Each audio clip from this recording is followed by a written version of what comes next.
Welcome to Midwest Paranormal Presents Paranormal Soup. I'm your host, Jason Bland, and tonight it's a true honor to have her back on the show. I've been counting down the months since I booked her. Is Dr. Heather Lynn. You might remember we had her on for her novel, her book, Evil Archaeology. She's an archaeologist.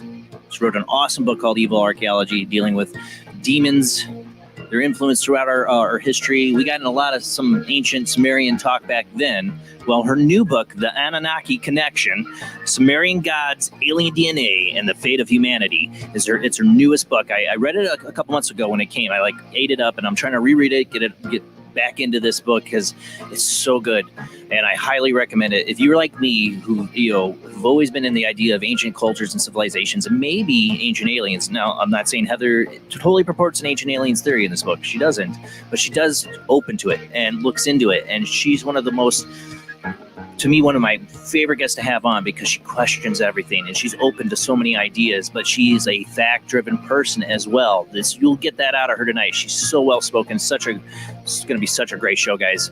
Definitely can't wait to have Heather on, which will be on after the World Wide Web of Weird. And we have a lot of weird to get to tonight. Definitely a lot of weird. We'll get to that. And we'll open up the phone lines later in the show if you have questions for our guests. But we got a lot to get to, so let's go ahead and get rolling on into it.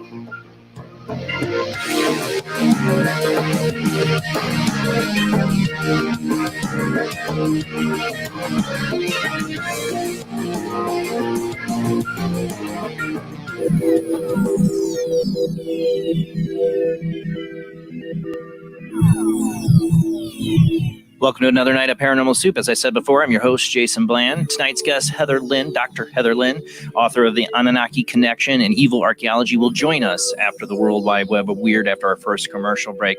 But joining us now is my beautiful co-host, Jamie D. How you doing tonight, Jamie? I'm doing well, thank you.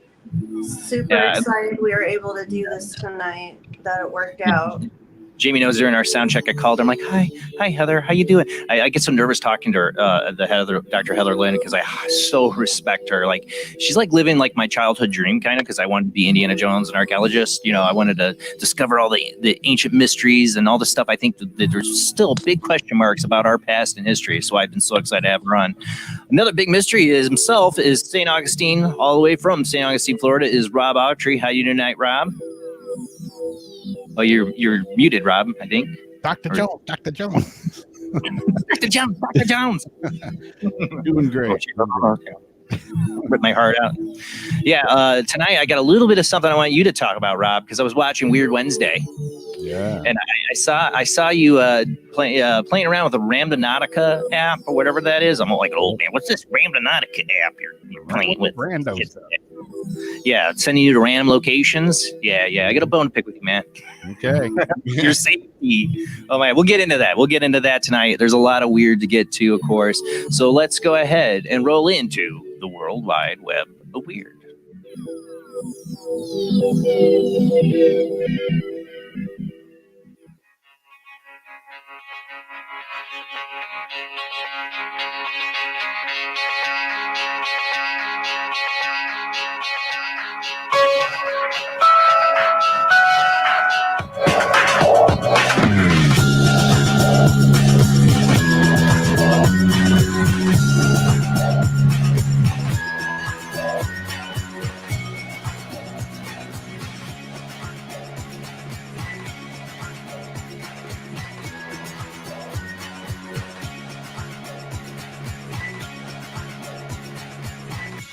Tonight on the World Wide Web of Weird, I thought I'd start off with this article. I love mysteriousuniverse.org. This one's from Paul Seaburn. He was just on Heather Wade's show a few nights ago.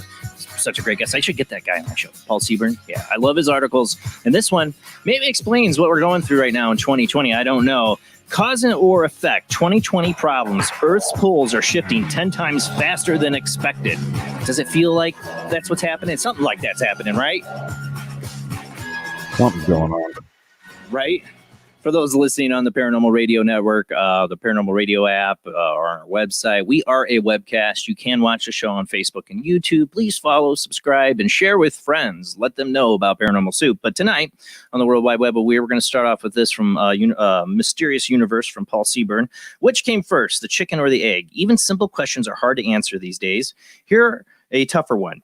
Courtesy of strange year, we're barely halfway through. Did 2020 cause Earth magnetic poles to shift 10 times faster than experts were predicting? Or is the shifting of poles causing the problems of 2020? So is consciousness and us being just crazy? Because we're all being crazy, shifting the poles, or are we being crazy because the poles are shifting? Whichever it is probably not good. Want to go back to the chicken and the egg? Try again. We have incomplete knowledge of the magnetic field for before 400 years ago. Since these rapid changes represent some of the more extreme behavior of the liquid core, they could give important information about the behavior of Earth's deep interior. In a press release from Leeds University, Dr. Chris Davies, an associate professor from the School of Earth and Environment, and professor of Catherine Constable from the Scripps Institute of Oceanography, USC, San Diego, in California, explained that the technique they used in their new study published this week in Nature Communications to both fill in the gaps the last 400 years and attempt to figure out what's been going on with Earth's magnetic field over the past 100,000 years. Unlike past researchers, they have the benefit of new historical data on time variations in Earth's magnetic field and most sophisticated software ever modeling the planet's field generation process. If Sir Ringo Starr were part of this team, I love that reference here, at this point, he would join in with a curious, it don't come easy. The direction and movements of the Earth's magnetic field start in the planet's liquid core. Just as the liquid core sloshes and swirls, so does the surface magnetic field, with areas moving independently rather than in unison like hard outer shell. While satellites can show this movement today, historical movements were seen using geological records of actions like lava flows and sedimentary changes. Davies Constable felt modeling based on time variations would be more accurate to prove it. They took the field shifts shown in the model and tried to match them up to known anomalies. The clearest example of this in their study is a sharp change in the geomagnetic field direction, roughly 2.5 degrees per year, 39,000 years ago. This shift was associated with a locally weak field strength in a confined spatial region just off the west coast of Central America, and followed by global Lee-Champ excursions, a short reversal of the Earth's magnetic field.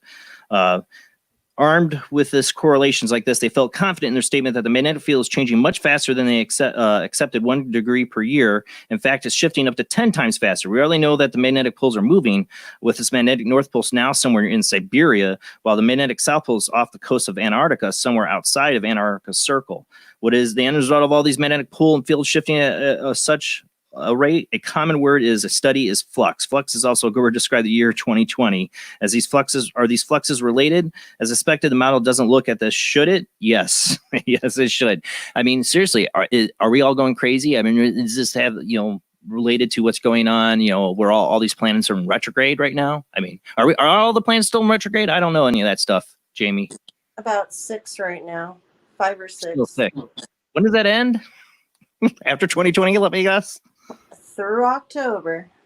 Oh my God! I think they're saying the world is fluxed up. It is fluxed up. That's what he says at the end of the article. Oh. One thing on 2020 has been one fluxed up year. Yes, Rob stole the line. Paul Seaman probably would like that. Great minds think alike. Yeah. All right, move on. All right, next one. Maybe this explains what's going on with this guy in a Walmart parking lot. I thought this one's really creepy. I was going to have audio on it, and I totally screwed up and didn't listen to all the audio. And he says a couple F-bombs, so we're going to have to cut the audio. And there's some weird noises. It sucks. I wish I would have edited that. This is from Yahoo Life. TikTok user is going viral after sharing the strange phenomenon he witnessed while driving home from work one night. The user goes by the name Blake on social media, shared the creepy experience during a video post late June. In the clip, the TikToker. Is that what's a TikToker? I might be like, what the heck is a TikToker? That's if you're token while you're on TikTok. That's really what it means? No, it's TikToker. Oh. Oh, TikToker. Oh, TikTok. Oh, see, I look at that and it looks like Toker to me. I think it's more like token. But anyway, shows his late night review inside a Walmart parking lot where dozens of street lamps seem to be flashing rapidly at once. Go ahead and play the video. This is weird. It is pretty weird. When you pull up to Walmart, it looks like this. Mute it for a second while he maybe not be cussing. I apologize if he does. Because there's a weird sound going on too. It's a fucking lapse in the matrix, guys. Of course he does. Of course, sorry about that. Yeah. Of course he does. Right when we unplug it, but there's music they're playing in the video, but there's like a weird sound going on. But go ahead and play the video. No, don't unmute it. Don't unmute it. I should have known. There we go. Isn't that weird? That is pretty weird. I mean, that's not just a flickering light. That's like and it's and they're like in different syncs. I don't know. It's like end of the world, something going on there. 2020. It's definitely 2020. But yeah, that is so weird. What did they have here? The video, which is probably soundtracked by some pretty unsettling music, shows Blake's perspective as he looks around the parking lot, watches seemingly every lamp flash at once. Several commenters seem fairly freaked out by the situation, sharing their confusion and suggesting all sorts of otherworldly causes. Comparisons range from Matrix, Stranger Things, to theories about alien abduction. Where definitely like Stranger Things, or I don't know, like something's trying to communicate with them. I'm scared of just watching this video. Yeah, I mean. There's people that are like affect street lights and that. I mean, I'd be curious if this guy's ever experienced anything like that before. Probably not, but it's weird. Maybe it's the poles. Maybe it's the magnetic field. I don't know. Or the power grid that they're on. Yeah, you notice some of the lights there are not blinking at all. Mm-hmm. Or there's just somebody in the Walmart, inside Walmart, that has controls on the panel. It's like another TikToker inside a toker. Maybe just a toker. Sitting there having fun with the lights and freaking this TikToker. Oh, and Rob, there are TikTokers. Oh, there definitely is. Yeah. I swear it looks like TikToker, not TikToker, but okay. I think it'd be TOCKER, not just TOKER. I'm thinking toker. I don't know. All right. Anyways, let's move on. Oh, it happened. All right, more signs of the end of the world. Mysterious emergence of pink ice in the Alps could have dire consequences. This is from sciencealert.com. Scientists in Italy are investigating the mysterious appearance of pink glacial ice in the Alps caused by algae that accelerates the effects of climate change. There's a debate about whether the algae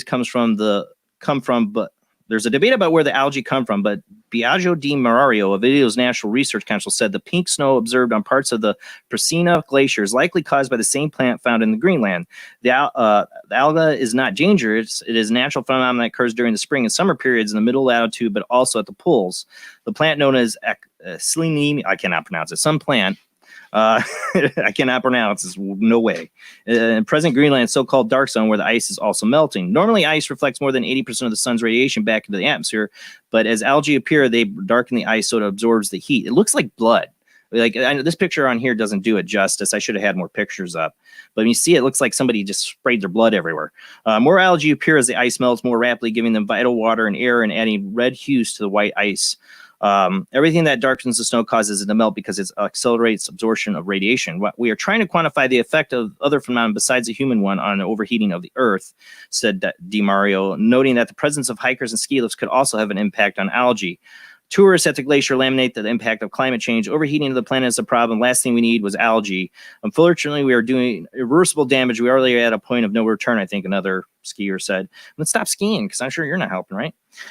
Elsa Pogna from Florence said she felt the Earth was giving us back everything we have done to it. 2020 is a special year. Yeah, we were just talking about that. Terrible things have happened, she said. In my opinion, the atmospheric phenomena are worsening. Climate change is increasingly evident. Well, they said this happens every year. You know what I'm saying? Like, you see how misleading this whole article title is?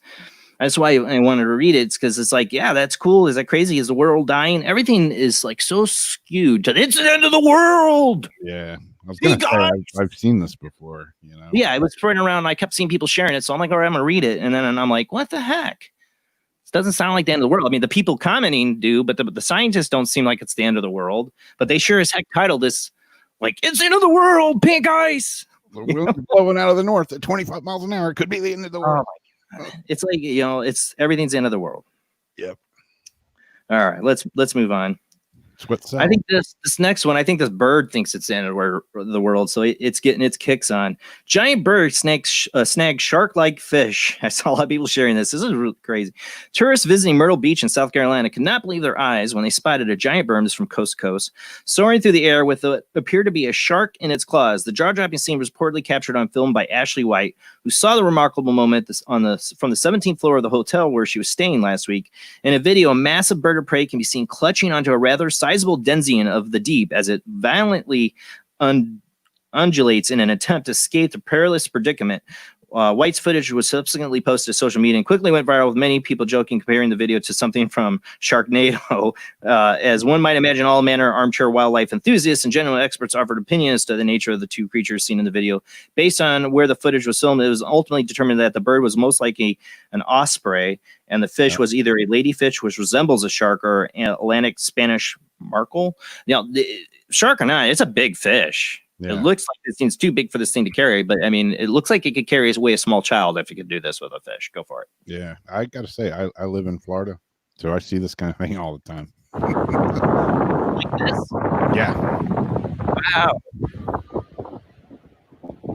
I guess all those people in coronavirus lockdown and go outside are like, ooh, nature. Man, that thing's big. Yeah, it is. Where is it? Oh, do you see it flopping?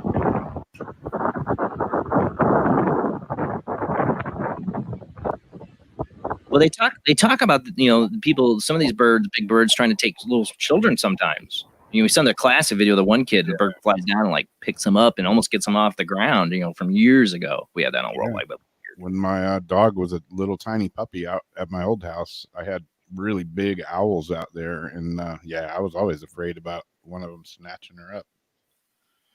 They were plenty. The animals are like, yeah, screw it. I'm going for the big fish now. The world's coming to an end. Yeah, world's ending. We might as well eat good. Animals know first. Yeah. All right. This one, I don't know if this is true or not. They had it on Coast to Coast.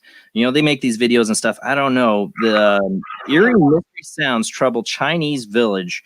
A series of eerie sounds heard throughout a village in China left residents on the edge, wondering if it was some kind of harbinger of disaster. The unsettling noise reportedly occurred over the course of several days in the community of Weining. I'm not sure. It's in China. People who live in the area were so troubled by the creepy canopy that they left their homes and flocked to their nearby mountains in the hopes of finding the source of the sound. Yeah, you do see in these videos there's different clips from different people that they're all up in the mountains looking around and talking. I would love to know what they're saying in Mandarin. But they were unable to locate the origin. As the noise continued to haunt the village, various theories were offered to what could be behind them. Some imagined residents suggested they were coming from a dragon, while others worried that they were a precursor of a massive earthquake. When I've heard that sounds before earthquake, that theory. Footage of frustrated, frightened people swarming the mountain looking to solve the mystery soon found its way online and turned drew the attention of local authorities, who dispatched a team to investigate the situation. Fortunately, experts were able to allay the fears of residents when they determined that the sounds that they heard rather benign source. Amazingly, wildlife officials say the noises actually came from I don't believe this at all. If this is true, I don't believe their explanation. And this is Chinese government. I don't care if any experts, they all work for the government. It came from a button quail, which is a very small bird that boasts a powerful call. I doubt. Listen to this. Do you think this is a button quail? No, just go ahead and listen. I've heard button quails. They don't sound just a button quail.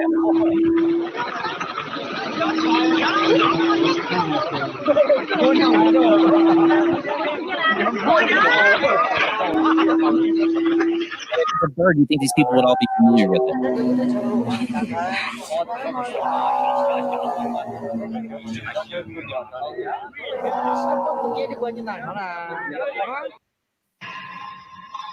Man, ain't no button quail. That's a button quail? No.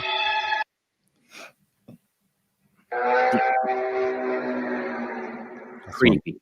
Big ass button quail. Right? Yeah. Yeah. I tell me that's a small bird again, please. Maybe a small bird threw a couple 100,000 watts with some effects on it, baby. But yeah. But I'm just saying, you look at all these people go up in the mountains and look for the sound. that they had never heard before. If it was a bird, you'd think that, you know, they'd be pretty familiar with that. God dang that. You'd think they'd be killing the bird if it was like that kind of noise. So like, shut that thing up. All right, we got to move on. We're going to run out of time here. And I got a really important article at the end that really ties into the show. So really quick, I was watching Rob's show last Wednesday. Weird Wednesday. Check it out. 11 p.m. Central. Rob was showing videos. I just tuned in. I'm like, what's Rob doing? And they're like, shh. You know, everybody's like, oh, he's doing Randonautica. This is when he was doing Randonautica. This is this app, Rob. Now, tell people really quickly what this app is. It's an app designed to bring you to a random place based upon a few inputs in the app and your thoughts, your intentions of what you intend to wish for or whatever. It's done by a quantum physics random generator thing. Oh yeah, it's really just a random generator, quantum, just quantum in front of it, and everybody thinks it's really cool. Exactly. You know? But I mean, there's something maybe to it. I watched Rob do this and scolded him on his show in the chat room. I was in the chat room. I'm like, don't you ever go out and do this alone. And it goes for my listeners and watchers. If you don't go out and get this app and start doing this alone like Rob did, do not do that. Rob, now I do have an idea. I'd like you to go out with somebody else live on the show. Yeah, definitely. Make your intention aliens and UFOs, and then we're going to watch you give anal probe. Exactly. So we're gonna. I'm not joking. I'm serious. Yeah. But I definitely like to do a live Randonautica, but you have to have somebody with you. I would never want you to do this alone. Us being on video call with you will not count. Yeah, I want somebody physically there with you when you do it. Yeah. I'm serious. We should do it one night for an ITC night or something. Because what if spirits are in play? Because in this article that Jamie sent me when she's trying to explain all this to me, I don't have time to read the whole article. Teenagers record moment they found body in suitcase on TikTok. And what app were they using? Randonautica. Go ahead and play the video because we're going to run out of time. And their intent, which again, you don't put it in the app, but you just think it. And their intent was travel, and they found a suitcase. Gabby, go. I'll hold your stuff. Bro. Wait, open it. Open it. It stinks, y'all. Yeah, you shouldn't open it. Oh. Oh. Okay, so she's calling the police so we can see if it's actually a dead body or it's just food. At least they were smart enough not to go any further with it. Yeah. Please handle it. Don't touch anything else. But they found two more bags after this of body parts. Yep. I'll hold your stuff. So you know, you I talk about figured that's the torso, and the other one, the head, the arms, and the legs. So where was this at, though? I forgot to mention that. Where did this happen at? So we can see if it's actually a dead body or it's in Seattle. Food. Seattle, yeah. This was out in June. I think this article came out. I didn't see any of it. Yeah, June 22nd. I hadn't known anything about this. I tuned into Weird Wednesday. And I'm like, what the heck have I missed? Yeah.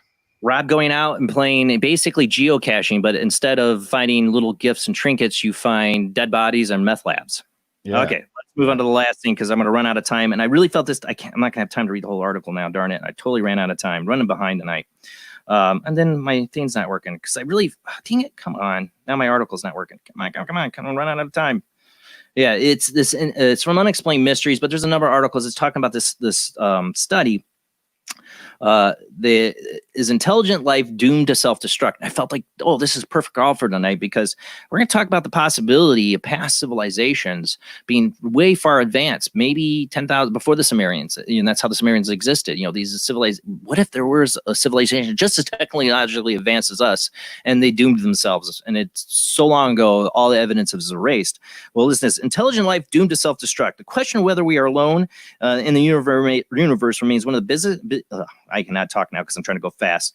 Biggest philosophical conundrums of our times. While it seems almost conceivable that our civilization is alone in the cosmos, the fact still remains that we have yet to see any evidence to the contrary. One recent study calculated that there could be few as 30 intelligent extraterrestrial civilizations in the Milky Way galaxy, which might seem like a lot until you realize that our galaxy alone, there are hundreds of billions of stars, and potentially many more planets than orbit around them. So basically, the gist of the study, because I got to cut this down short because we're going to go in a minute, is that, you know, we could be living in a universe that doesn't have a lot of civilizations left because we're all doomed at some point to destroy ourselves.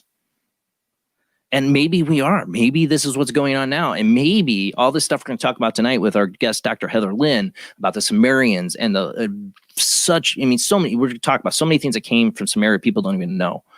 So many things advanced-wise that they were for civilization.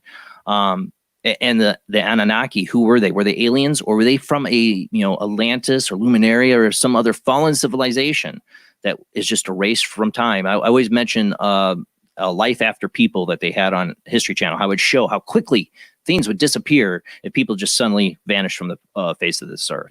Just a food for thought. Go check it out. Unexplained Mysteries has this article. You can also find it on Science News, a big fuller article, sciencenews.org. But, the possibility they're theorizing that all these civilizations in the universe might not exist anymore because they're doomed to destroy yourself. How many times has it happened here? Because we've been, life on this planet could have been here for 400 million years, 600 million years. That's a lot of time for another civilization to flourish. Yeah. All right. That's it for the World Wide Web of Weird. Our guest tonight, Dr. Heather Lynn, author of The Anunnaki Connection and also Evil Archaeology, which in both these books, highly recommend. But tune in. We'll have Heather on after this commercial break, and we'll take your phone calls after the second commercial break tonight. And thank you again to everybody who shares the show. Keep sharing it. Let people know tonight we're having an amazing show with Dr. Heather Lynn. Let people know this is the place to come discuss the weird, the unusual, the paranormal, the past, the mysteries. Paranormal Soup. Check it out. Follow, subscribe. We'll be right back after this short commercial break.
Join us every Wednesday night at midnight Eastern Standard Time for Weird Wednesday, the live stream, with your hosts Jamie, the Living Dead Girl, and Rob, the Phantom, where we'll talk about all things paranormal, including zodiac, astrology, tarot card and oracle card readings, live ghost boxing and spirit communication, where we'll do Voices from Beyond, the Cold Case Files.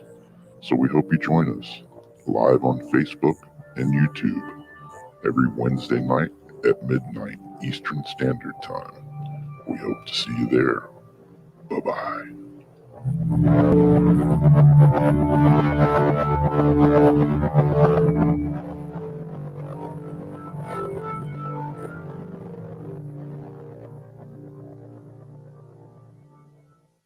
Bring life to the dead.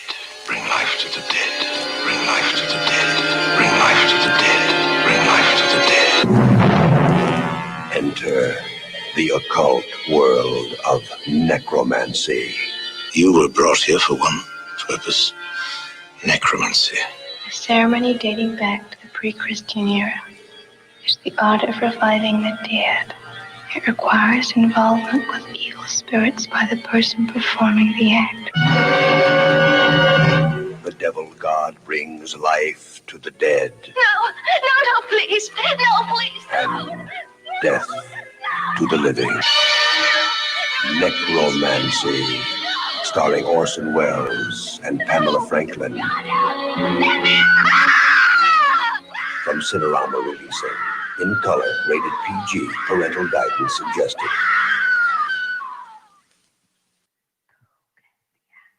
The international chart-topping, haunted horror of Haverfordwest has been described as terrifyingly real, a must-read. Shocking and chilling brilliance. Genuinely worrying, utterly frightening. Don't read before bed. Described as one of the spookiest writers out there, best-selling author G.L. Davies presents Haunted, Horror of Haverfordwest, the true paranormal account that is shocking the world. Dare you enter? Dare you read? Haunted, Horror of Haverfordwest is available on Amazon, Barnes & Noble, Kindle, and wherever books are sold. Pray you never have to live there. He is conducting an experiment into the combined effects of sensory deprivation and hallucinatory drugs. The subject of the experiment is himself, and the experiment is out of control. Ken Russell's Altered States, a film that must not be missed, is in the West End now. Altered States, Certificate X.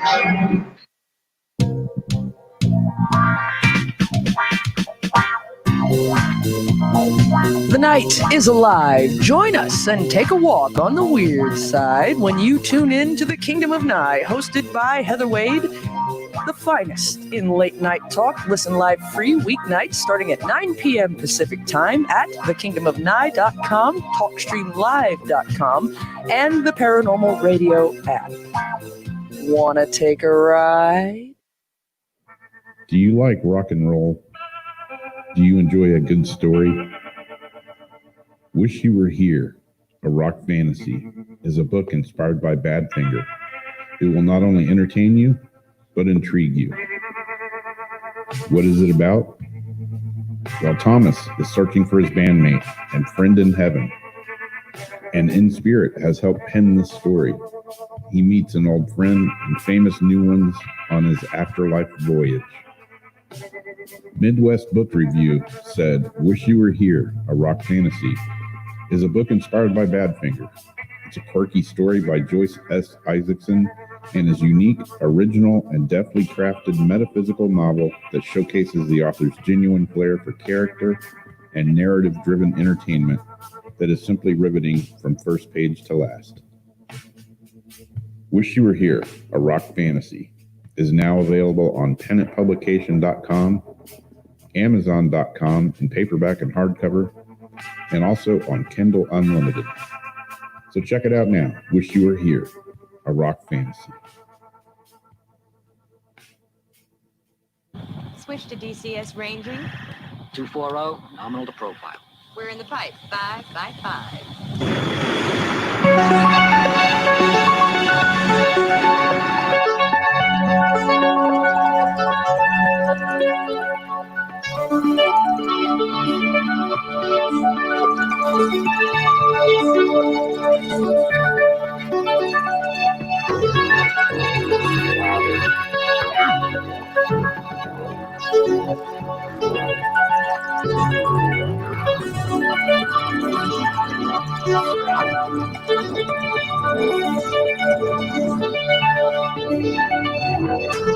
Tonight on Paranormal Soup, our guest is Dr. Heather Lynn. Dr. Heather Lynn, you might remember, was on with her book, Evil Archaeology. Well, she has a new book out, The Anunnaki Connection, Sumerian Gods, Alien DNA, and the Fate of Humanity.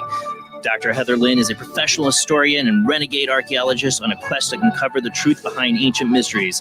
Lynn's work exposes our hidden histories, challenging the accepted narrative found in mainstream history books. In addition to appearing on radio programs like Coast to Coast AM, Lynn has been a historical consultant for television programs, including the History Channel's Ancient Aliens. Her last book, Evil Archaeology, remember we had her on for that, was an amazing show. It's a really true honor to have her on this new book. I'm going to be a little bit expert from the back here. The definitive guide connects a diverse range of new and existing theories about the Anunnaki while exploring their possible connection to humanity's past, present, and future. Over 6,000 years ago, the world's first civilization, the Sumerians, were recording their stories of strange celestial gods known as Anunnaki, who they believed came from the heavens to create mankind. With so little written about the Anunnaki, many wonder about their true story and what the role that they played in engineering mankind. Dr. Heather Lynn traces the evolutions of these Mesopotamian gods throughout the ancient Near East, analyzing the religion, myth, art, and symbolisms of the Sumerians. And it's a really true honor to have her back on. Let's go ahead and remember, call in later in the show's second half, but let's go ahead and bring our guest on and get rolling into the show.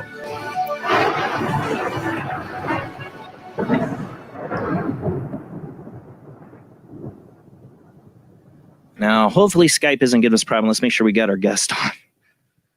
Are you there with me, Heather?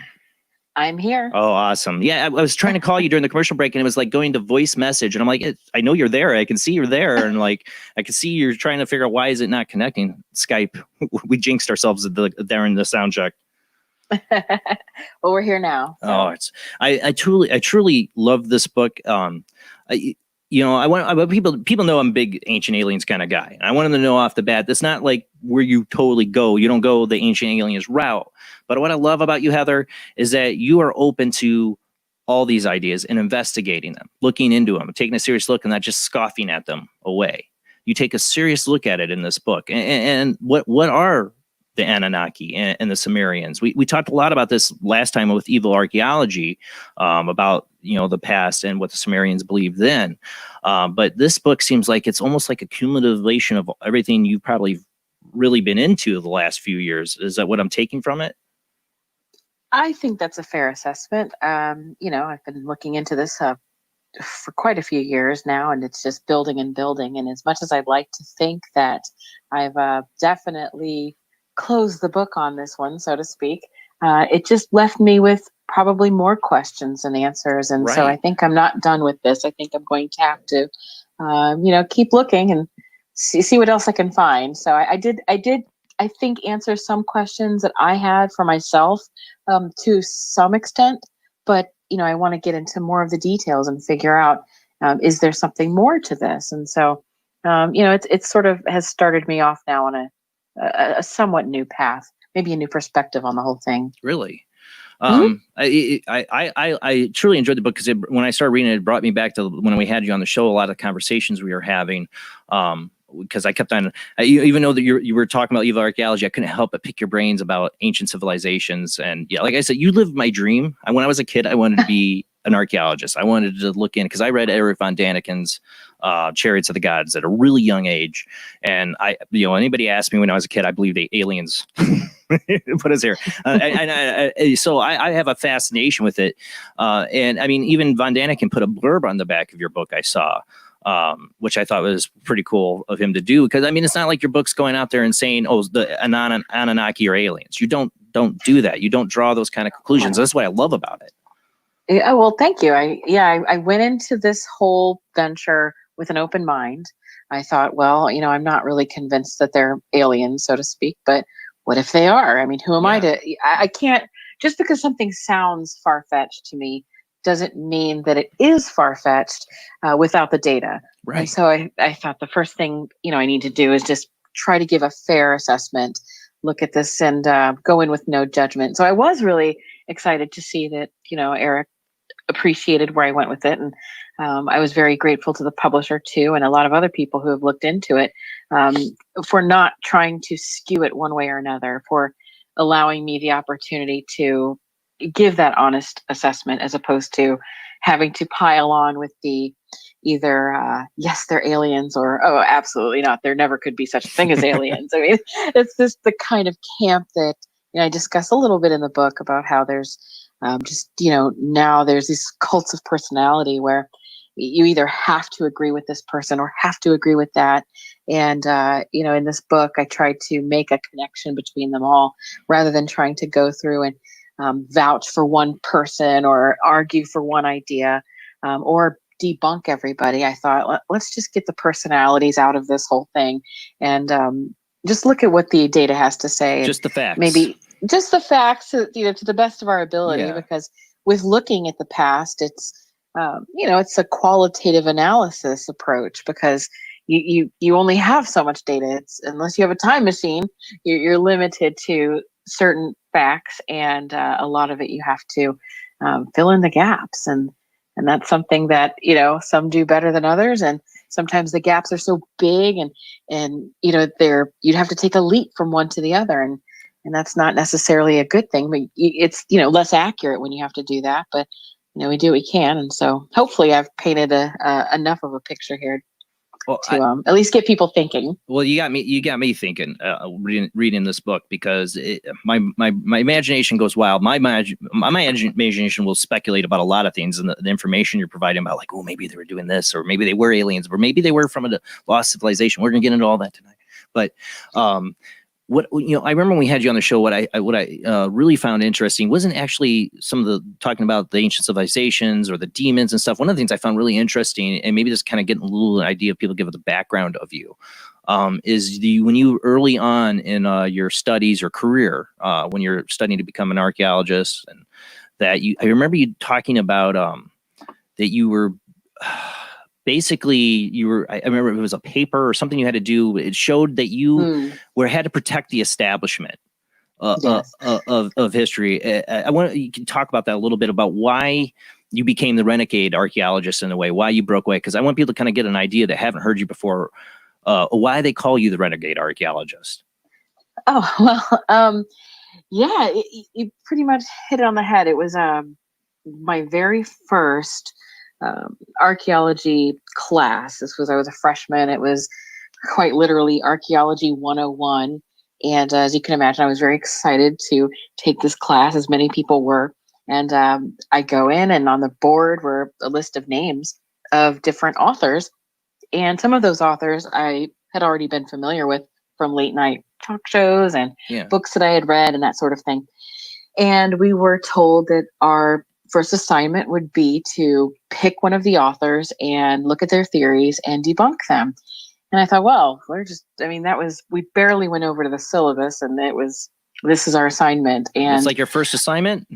Our first assignment. And I thought it was kind of strange in a way, because we hadn't even been trained in anything. Right. I mean, it was just cold off the street. Like, well, how am I supposed to dare debunk anybody if I don't even know? I'm opening my book, Archaeology 101, to page 1. How am I supposed to know how to debunk? So I found it to be weird. But then as the conversation went on, it kind of went into more of a discussion, not about theories or methodology, but what to expect out of the establishment and professional standards, and things that would seem pretty boring initially, but it did start to then go into this whole conversation about how it's so important to fight against pseudo-archaeology and, do what we can. And most of the time, that's what we're doing, is fighting against these ideas, because it basically leads to a lack of credibility if you don't. And, we all have to be in this together. It's sort of that mindset. It was, from the way they framed it, it was more about professional standards and this sort of thing. But from somebody who was not brought up in this sort of environment where, my background was quite different. I was a runaway. I didn't even graduate high school. I left home and ended up going to community college first. And that was, when I was a little bit older, like early 20s. And so my road to scholarship was paved differently. And so my mindset was maybe a little more, of the people. And so from my perspective, hearing an authority figure talking in such a way, it raised a red flag with me. And I thought too, well, wait a minute, some of these authors I could see where you could debunk them or want to even, but some of them I really didn't understand how they were getting such a bad rap as pseudo-archaeologists, other than their, reputation, or maybe they had been affiliated with a certain television show or book or who knows what. But, that was just the very first thing. It didn't really set me off into complete rejection of academia, clearly, but it was something notable that I thought, okay, so this is how this is going to be. And I thought it was interesting. I had so many other experiences along the way that just formed my opinion as I went. And I was always so optimistic and trying to maybe be an apologist, because I had been so heavily invested in the education and, down to the very expensive textbooks. So of course I'd want everything to be cool. So what I remember about that, what made me think about that is the fact, what I'm trying to establish for the audience here is what I've seen, and what I love talking to you about last time we had you on is how what that showed you is that they're trying to, they're trying to show you how to basically, properly put information out there, don't do pseudoscience. Gotcha. But what it seems like is they want you to protect the narrative that we've been pushing for how many, many, many decades of archaeology. And, I know some of the other interesting things we talked about is later on doing, I think when you're doing field research, how you found how a lot of these things are funded through, oil companies. Yes, that started to, once I had the little seeds planted, and again, I just kept going with it and thinking, oh, what do I know? I'm here to improve myself and to follow my dreams, and, very starry-eyed and optimistic and naive in a lot of ways. And so it didn't hit me until it did. The more experiences I had, one of which was working in the archaeology lab and doing some assistant teaching, part of my responsibility was just kind of the Girl Friday. They had me do everything. One thing was the grant writing. So I started looking for funding for the lab, and this whole idea that we have to keep the lab open, guys. All right. I'm just going for it. And then once I was able to secure, some opportunities, some grants, we had gone out to dinner to celebrate, me and a couple of the advising professors and this sort of thing. And, they were getting hammered and I wasn't. And I was just there thinking, okay, what are we going to do? I'm still in work mode. And I'll never forget my direct advisor looking at me and kind of laughing and saying, you do realize that none of this is going to happen. And all the things we had planned and the research and this sort of, and I said, what do you know? What do you mean? He said, well, and it was explained to me that really what I had been doing was spinning my wheels to get these grants just to keep the lab open so that the professors could pad their pockets with extra money over the summer and not actually have to come into work. And they could, and I thought, horrible. Wait, it was just such a little thing in a little school that just, it was like, wow. And, then I got into different research and found larger universities were doing these things with the oil companies. I wrote about it in, my initial book, and finding out that in the Middle East, there were these secret excavations. I mean, they became more public later, and then they did put an obligatory, paper out or press release. But what was strange was when I tried to get more information about it, I started finding out that I wasn't able to. And when I looked into who was funding it, that's when I found out that the main funders were big oil companies and elite, so to speak, families of antique collectors and people with a vested interest in having antiques. And they were laundering the money through foundations that would then make grants to universities who would then take the money and fund individual colleges within the university and then give it to departments.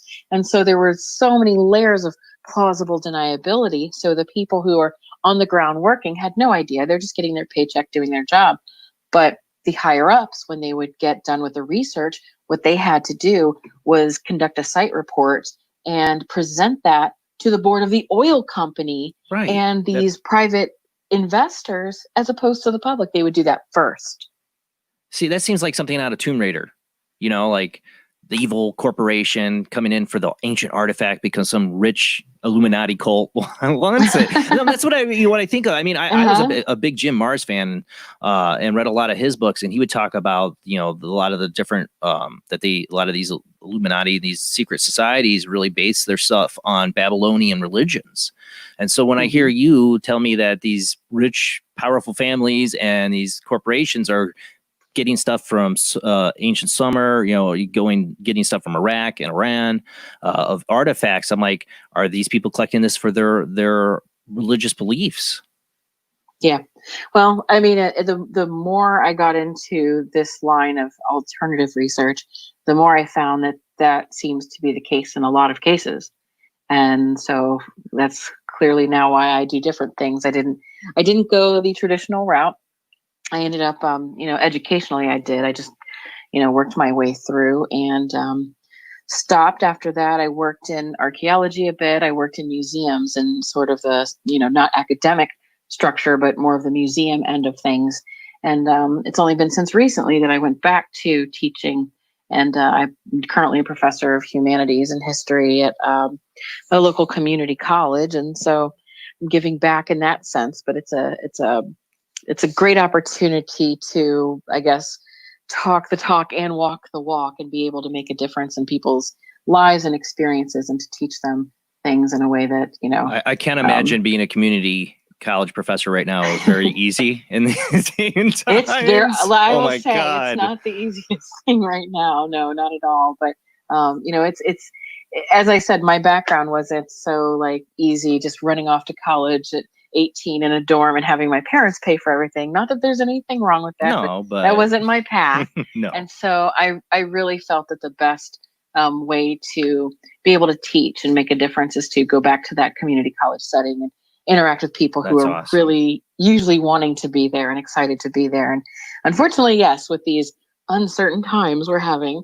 it has been quite difficult and challenging, but you know, we're taking it day by day and step by step and whatever. But yeah. So, Evil Archaeology, again, people check that book out. That was an amazing book, Heather. I honestly was so Thank you. happy to have you on the show for that. And I love that book so much. I love this book, though, Anunnaki Connection. What really got you to start looking hard at the Sumerian culture and evidence of this past civilization? What made you start really looking at like Zachariah Sitchin's work and Eric von Daniken's? What made you want to really look at what they were trying to say? Well, I'll tell you that I think part of that has always been in me. That is why I recognized even some of those names of the band, the authors on the board. There was, you know, as I said, I had left home early and done quite a number of things and traveled, and part of that was being a free spirit and living in my car for a while, and strange times as a teenager. But I spent a lot of time then listening to late night radio and, alone in the desert, just listening to, Art Bell and that sort of thing. Absolutely. And it really affected me. And I thought it was fascinating. And then I would go to, Waffle houses and diners and places like that. And I would meet people and talk to people and hear their stories. They would always have stories of things they saw at night. And Me too. So I got to know. I did. I had this coffee place I would go to, late at night when I was a teenager, and usually I'd spend an hour or so listening to Art Bell or so, and then I'd go get coffee and read, and I'd talk to people and hear some of the craziest stories. That's what I did. That's exactly what I did, and that got me so interested in these alternative ideas. And I had no idea then later that I would pursue education and career and all these other things at that point, but I always just had that interest as a fan, and I loved it. So when I did go back to school, I always had that in the back of my mind. I wasn't pursuing these things, but they were there, and so I came in with that bias already, just open to these new ideas or different ideas, and so that got me interested. But of course, I had to put that aside. I used to feel like a double agent in a lot of ways, because I would feel one way and we would be, having to do another way of looking at this. And it got so bad, so difficult, I should say, that I ended up contacting Michael Cremo, co-author of Forbidden Archaeology. Yeah, I was an undergraduate, and I thought, well, what the hey, why don't I just contact him and see, and I asked him some questions, and sure enough, he answered. That's and awesome. It was great. I asked him about, what I should do. Yeah. And he was very good and encouraging me to, in a lot of ways stay in school, but he didn't say drop out or stay. He basically showed me the realistic view of the fork in the road that I was facing. Yeah. Exactly. And so from that point on, I thought, that was very inspiring to have an author or a guest on a show that I'd listened to, respond to me. And that was enough in that time of my life to kind of get me to keep going. And so I always am very grateful to him for that, those words of encouragement. And so shout out to Michael Cremo. but it was really, really kind of something that I've always been interested in. But I didn't start pursuing it until, later, until I started looking at other civilizations. And I'd always had an interest in the Sumerians, but not until I started to realize all of the different political implications and a lot of the interests that the wealthy elite had. Yes. And I thought, wait a second, who are these Sumerians really? I mean, I was familiar enough with just who the Sumerians were and that sort of thing, but I thought, what is here? What is it about these Anunnaki? Why are they different than, say, the Egyptian gods or these sorts of things? And so I started looking into it a lot more. And every time I would, it started to unravel into this whole different world of possibility. And I thought, oh, okay, I guess the universe is sort of pulling me in this direction. And I try to, I write different things and I look at other subjects, and still it comes back to this. And so this is where I am now. Well, you kind of start your book talking about how archaeology and the media around archaeology was really fascinated with Egyptomania or whatever, fascinated with Egypt, and you can see why. I mean, the pyramids, everything. It seems a lot that we can investigate there. But is it a take that I get is that they kind of purposely did not want to look at the Sumerian culture? Yes. Initially, I believe that's the case. Yeah. Originally, when people found it, it was just amazing, as you could imagine. But there were so many societal implications for the discovery, because at the time, it rattled the ideas of the origin of religion. So when the archaeologists found evidence for Bible stories like Noah's Ark, or any of these that predated or seemed to be this old, much older than, the Old Testament, and different too. Yeah. Some of the story was the same, yet different in a lot of ways. I mean, that alone was enough to have people hesitant to, get it out there in the public. I mean, they kept it in the universities and they researched it in a secular way, but they were very concerned about, making those broad declarations and having trouble stirred up. So they didn't feel a need to put it out in the public. It was, just things were a lot different in the 20s, 1920s. Yeah. They weren't concerned with educating the public and the way that we would be now in theory. But so they were worried about it. But now that's been a long time ago, 100 years. So why is it that, over the past 100 years, has it not, with the rise of a more secular country or world even, why have we not heard more about them? Right. With all those old arguments that now could be put to rest. Like, well, maybe then they weren't comfortable talking about it, but why not 30 years ago, 40 years ago, or now? Well, I think part of that stems from, what I mentioned in the book, which they call the Sumerian problem. Yes.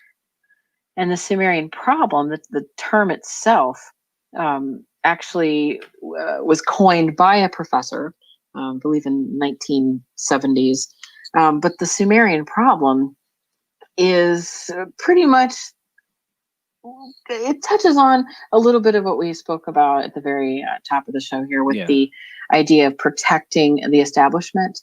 The Sumerian problem is a problem that has not been able to be solved, and so it doesn't really leave the experts looking like experts, and I think that contributes to part of it. But the Sumerian problem addresses basically how the Sumerian language itself was so unique at the time among the people of the ancient Near East that they have to have migrated from somewhere far away, according to the professors who looked into this. This is just still a problem that has gone unsolved. This idea that the Sumerians were so different from everybody else, at least linguistically, that there's just no way they could have been there and then just naturally evolved, that they had to have been from somewhere else. Well, and so that leaves a lot of speculation now. Well, I found that reading that part, I get really really interested when you bring you start talking about the Sumerian problem, because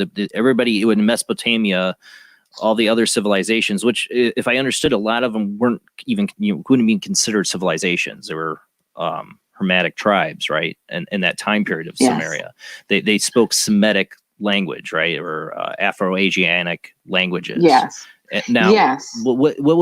Is Sumerian able to be compared to any other language at all that we know of?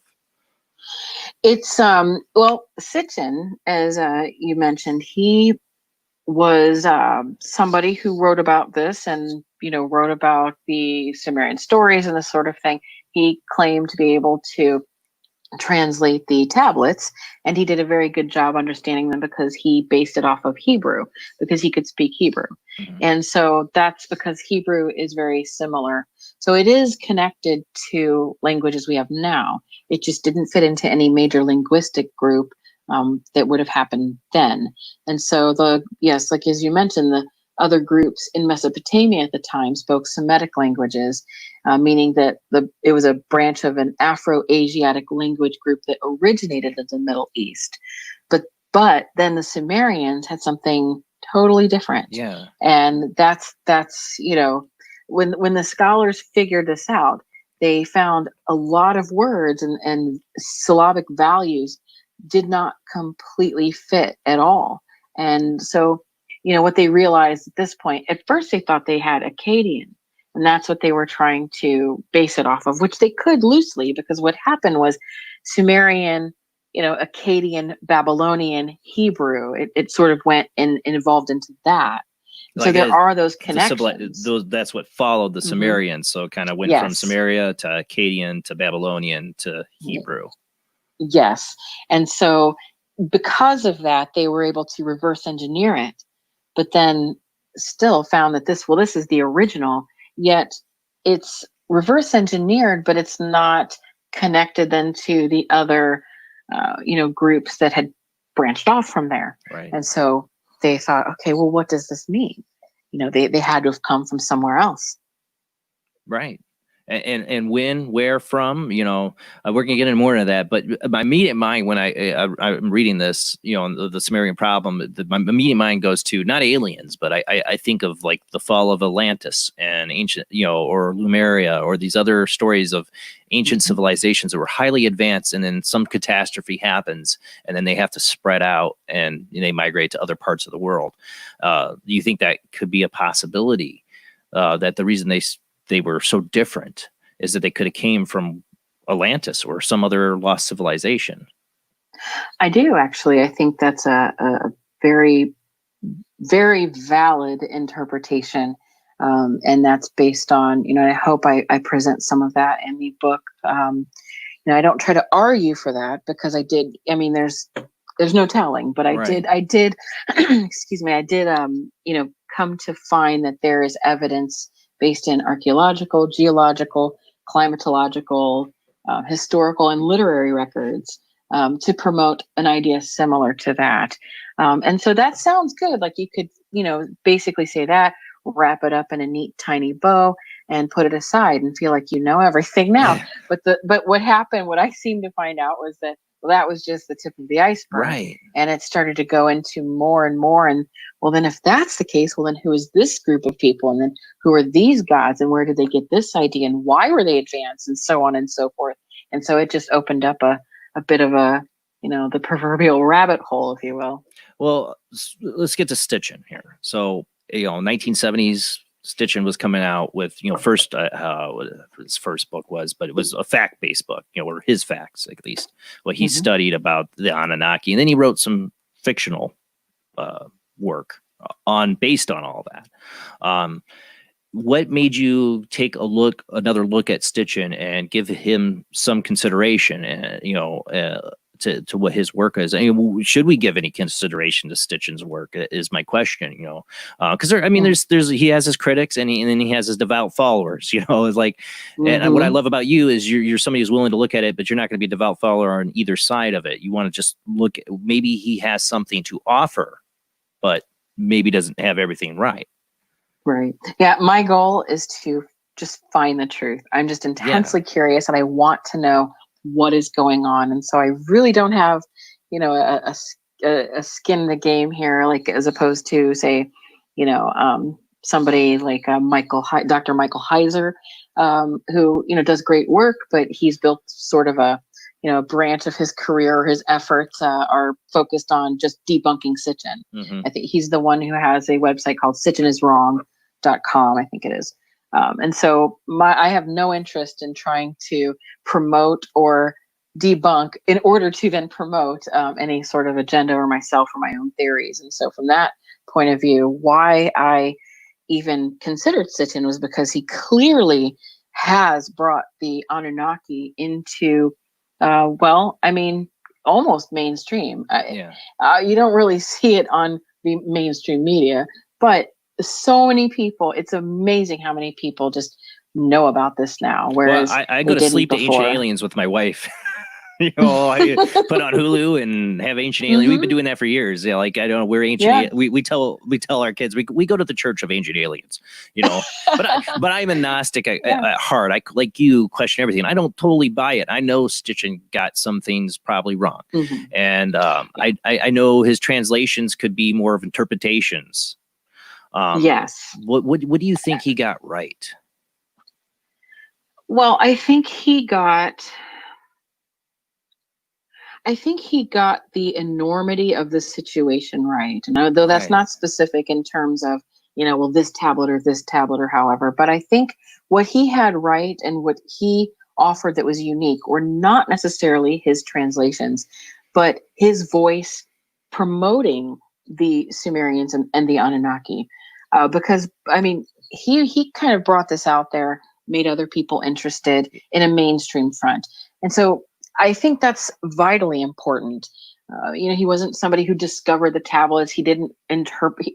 That's a myth too, is that he's the only person or the first person that was ever able. And that's just simply not true. And I have a book sitting on my desk right now that's it's like almost 100 years old. And it's just translations of Sumerian texts these things came before him.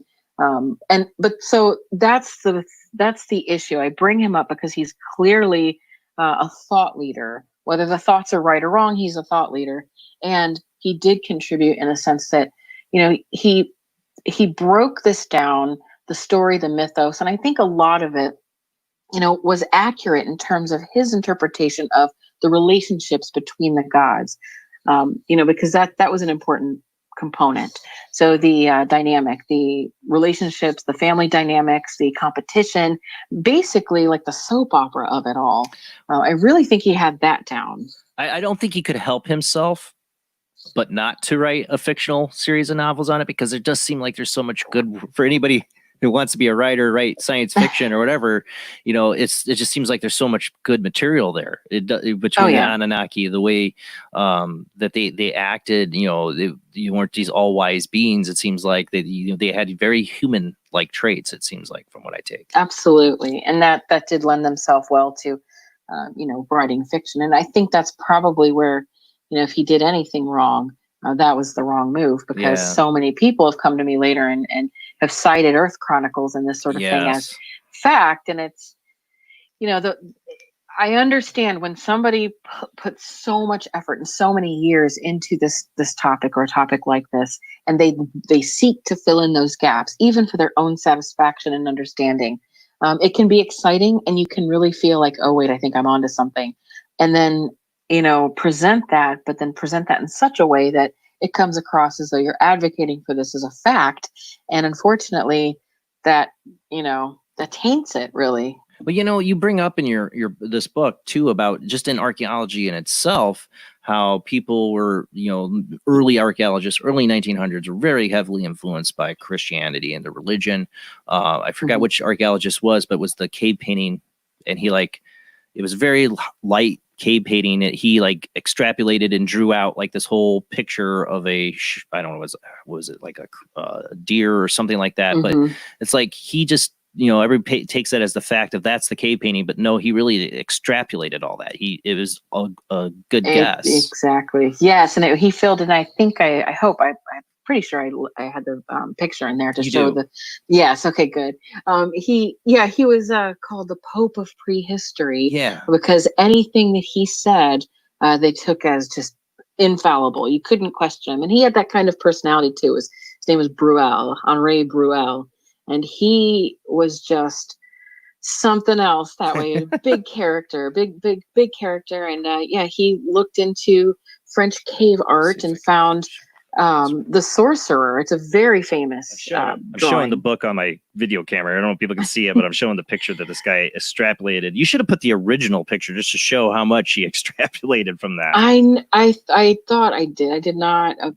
No. Yeah, I think it was copyright issues. It might have been. Yeah, that's why I wondered. Yeah. Oh yeah. I think I put it on my blog somewhere if anyone wants to go search the blog, just because I thought, well, let them get me for copyright there. But right. it was crazy because the original one, I'll just explain, the original actual drawing that was on the wall is just very faint, and there's only about a third of it there. And so when you see what has become the sorcerer sketch, that is a sketch that was just by this guy. And he filled in the gaps, gave it a little face, gave it all these characteristics, and said, this is what was in the cave. Well, clearly it's not what's in the cave, because Right. you can see what's in the cave. Well, but he made a whole mythos then about that, claiming that this humanoid, creature depicted a shaman. And it was seen in, early humanity that they would go into the cave and go into a trance and emerge to paint these images. And I mean, that's a whole lot of story for one sketch on a wall. But I feel like that's archaeology. I'm not trying to, down archaeology, because it is science. But it seems like a lot of that's in archaeology, that they extrapolate a lot from very little. Yes, and that is totally what you have to do, and it should be acceptable and understood. However, a lot of the archaeologists who try to keep their positioning, as the theme still remains, the thread of this idea goes through, is that they need to keep this credibility and present what they are saying as fact and science-based, and there's no qualitative approach. The qualitative approach is you can do what's called a mixed methods, and that happens a lot too, where it's basically saying, with quantitative methodology, you basically use a lot of math. You show numbers, you show facts. It's very much that way. Qualitative, well, you have to interpret a lot more. There's a lot more, questioning about things. And so a really good approach is when you mix a little of each. But this is the realm of hard science versus soft science. And people don't like to differentiate, but it is important to. And there's no shame in it, because I believe you need both. However, archaeology, no matter how many scientific tools and resources it may use, at the end of the day, it's still a soft science. It's not like chemistry. It's not like, biology. Right. It can use those as tools to help inform its qualitative analysis, which is basically history. History is his story. You're finding the story. You're trying to make a narrative so that you can better understand things. It's a lot more interpretive. Archaeology seeks to, bolster that with science, and it follows a scientific method.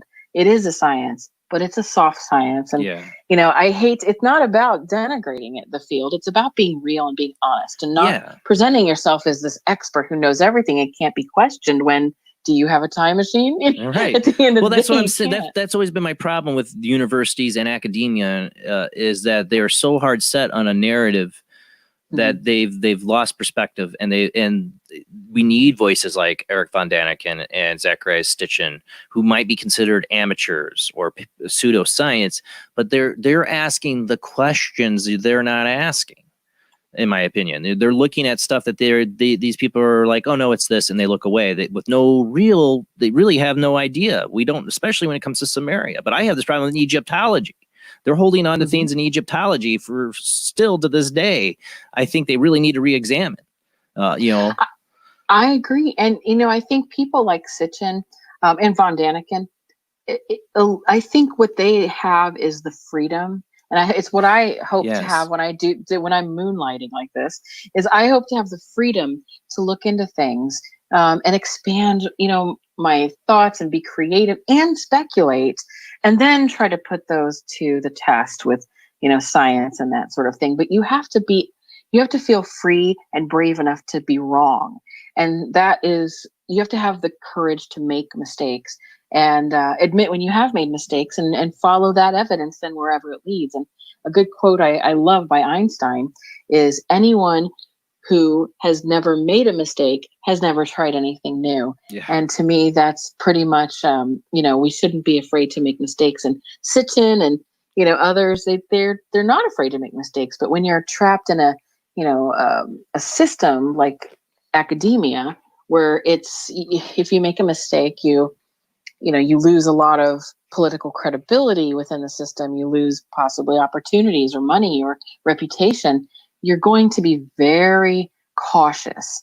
And, people who are cautious and don't take risks don't discover anything new. And I think that's one of the reasons why a lot of these theories have remained stagnant and not have been explored. You brought up Einstein, and you had in your book, you talk about, probably going to butcher this last name, Velikovsky, who they disagreed, but they were able to still be friends and talk. Because Velikovsky, I can't say his name, I know I'm butchering it. He was another ancient astronaut kind of believer, if I remember right, and had a lot of theories. He believed Venus, ended up causing like the flood, if I remember right. And I'm sure I would love to be in a room with those two, talking about this stuff to hear it. But Einstein totally would disagree with them, but they were still friends. You point that out in the book, and people need to hear that today. You can disagree. We can be. It's our right to be wrong. I mean, one of the reasons I love von Daniken is he did get stuff wrong early on. And he's later on written and talked about what he's gotten wrong, and he's still investigating. And that's exactly right. And that's why I respect him too. And I will say this, I hadn't read some of his newer work. I was familiar with the, of course, Chariots of the Gods and that sort of thing. And, I was like, well, I don't know if I'm on board with where he's at in that way, but, I respect him and think that's great. But then I ended up, somebody told me I needed to read, a particular book of his. I started reading some of his newer stuff. I was shocked at how similar his ideas were to mine, or mine to his.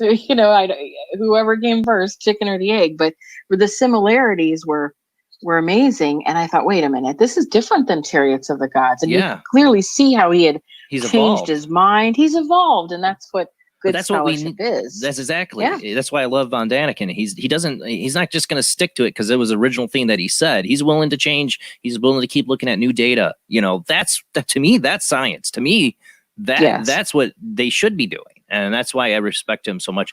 I'd love to have him on the show. A little beyond my show, probably, ability to get him on, but the first book I really read on this subject, I'll admit, was Chariots of the God when I was like 10 years old. My mom had a hard copy of it, and to me, the guy, I would totally be like a little schoolgirl if I ever talked to him about it.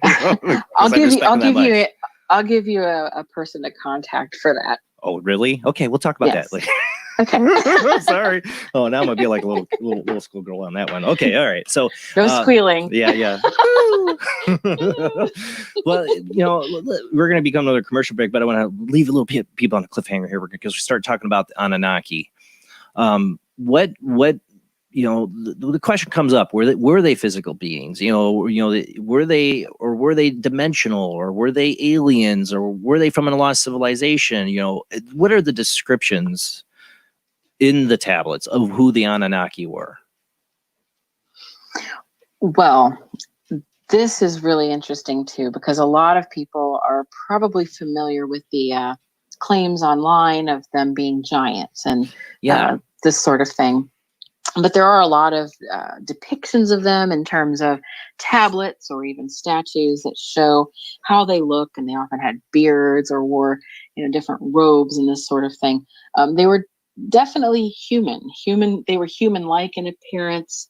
There was really no reason to think otherwise. They didn't really necessarily have creature-like attributes, except in the much earlier depictions. They sometimes did have strange half animal, half human sort of representation, or wings. Yeah. Yes, and that's something that came a little bit later and is responsible actually for why we have wings on both demons and angels. So I mean, even that's connected. So yeah, they did become associated with the idea of flight and having the ability to fly into the heavens, and they were associated with birds as well, especially the phoenix, and which we often think of as something that is from Egypt, but it started in Sumer, as did many things. But some of them were considered fish men. That's another kind of component to them. They were described as as being half man, half fish, almost like mer people. And I think that's why you'll see some people take that position about the Anunnaki and make them like this Atlantis mermaid fantasy. But truthfully, in the depictions, the Anunnaki vary, but they're mostly human-like. And it kind of touches on something else that I found in the book that was really important. While writing, I found a notion of the Anunnaki itself was something that needed to be questioned. When you say Anunnaki, how many Anunnaki were there? And what I hoped to do was go in and kind of give this rundown of every single god and all this. And when I started to do that, I realized, oh no, that's a book in and of itself. And Yeah. I thought, well, wait a minute, let me look into this. And so what I think I really started to see is a pattern emerging of certain beings being called Anunnaki, other beings that were different also being called Anunnaki, certain Anunnaki having different attributes and so on. And so to really, sort through these weeds, I found that they had a holy trinity, much like, the Father, Son, and the Holy Spirit. Right. And in such, one of them was a ghost. And so it took a spirit form, and it was definitely discussed as being a ghost or spirit. Meanwhile, you have, a 12 pantheon group of very human behaving and appearing gods, very much like the gods of, Olympus, that they would evolve into that. But those were a little bit different. Then they spoke of these even more ancient Anunnaki, and those were the ones that were the fishmen. They were part of a group of demigods called Abgal or Apkula and Akkadian. And according to the legend, that these kind of hybrids were these wise gods or sages that came to teach humans the fundamentals of civilization and science. And they were said to have emerged from the water, and they took a human form during the day among the people, but then would disappear into the night. And so it's really strange. Some people thought that they maybe were just people wearing fish suits, right? But there was a Chaldean scribe that said that these fish people had a fish head, but also a second head, and then the feet of a man and the tail of a fish, and shared the language of man, but didn't eat food. And so more, even older accounts suggest that these were, and this is how they expressed it, but that they were semi-biological beings. Yeah. That they were biological, but somehow not. It wouldn't go in to describe exactly what that other was, but they were Anunnaki, and they were considered like maybe the original Anunnaki that inspired or gave ideas to other Anunnaki, or sometimes men. And so that was something that, as I read on and I started looking at the very ancient Sumerian kings list, some of the ones that predated the ones that are published now, I started to see that the Anunnaki would be listed on there, and you would see the king, and then it would say he was being advised by a particular Anunnaki sage specifically. And then it would go on, this king who ruled later would be advised by, and then it would go on the list until eventually it wouldn't. And it would just say this Anunnaki, this king, and it would kind of blur the lines. So from what I gather, after looking into this and a couple other factors, I believe that the term Anunnaki then was like our term for Lord now. That it did have a very specific meaning at first, but after a while, after many, many hundreds of years, if not 1,000 years, when kings started to rise up and the original Anunnaki that maybe settled there were assimilated, they took on the title of Anunnaki. And so there's these different iterations of Anunnaki that were, very ancient, semi-biological, from another world, they said, ones that were spirits, ones that, still would possess the men themselves, and then the men themselves, and then later the king, and so on and so forth. And so I believe, like we say Lord Jesus or Lord Shiva, and then we say landlord or Lord of the Manor. It's it's a word that could mean a very important position, and maybe be very specific to some people who subscribe to a particular religion or belief set. And What- so that, I think, is why Anunnaki itself can be confusing to some people when they say, oh my gosh, there's all these gods. Why are they so weird and different? That sort of thing. Yeah, we're going to get into that when we come back from commercial break, like, what some of these gods were like. You talk about the original ones, the oldest you're talking about, the fish Anunnaki. Well, Strange. But it makes me think if they, that a lot of that is centralized around that they came from the water. Again, goes back to this is me speculating, the whole Atlantis thing. These people having to leave a sunken civilization. Where would they come from? The water. This is what my brain went to right away with that when I was reading it in your book. You also, I think about when you talk about, I really want to get into, because what I really love is towards the end of your book, what you really get into the idea of like the real society, the false society, and people channeling and getting technical information, doing DMT. I want to get into that when we come back, because it falls on the lines of the Trinity, the ghost part of it. Like if these were something else beyond just a physical being, what were they? Where were people getting all these advances in civilization? There's so much good stuff in your book. So much good stuff that we got. I want to try to make sure we get to. So we're going to go to commercial break. We come back to. I also have I saw a really interesting question in the chat room from Linda Dillman. I want to get to. Linda, I saw your question. I wrote it down because I want to try to remember it. I don't know if I can pull it back up, but she had a really interesting question about Kandahar. I want to get to. All right, we'll come back after the short commercial break with our guest, Dr. Heather Lynn, author of the Anunnaki Connection and also Evil Archaeology. All right, guys, we'll be right back.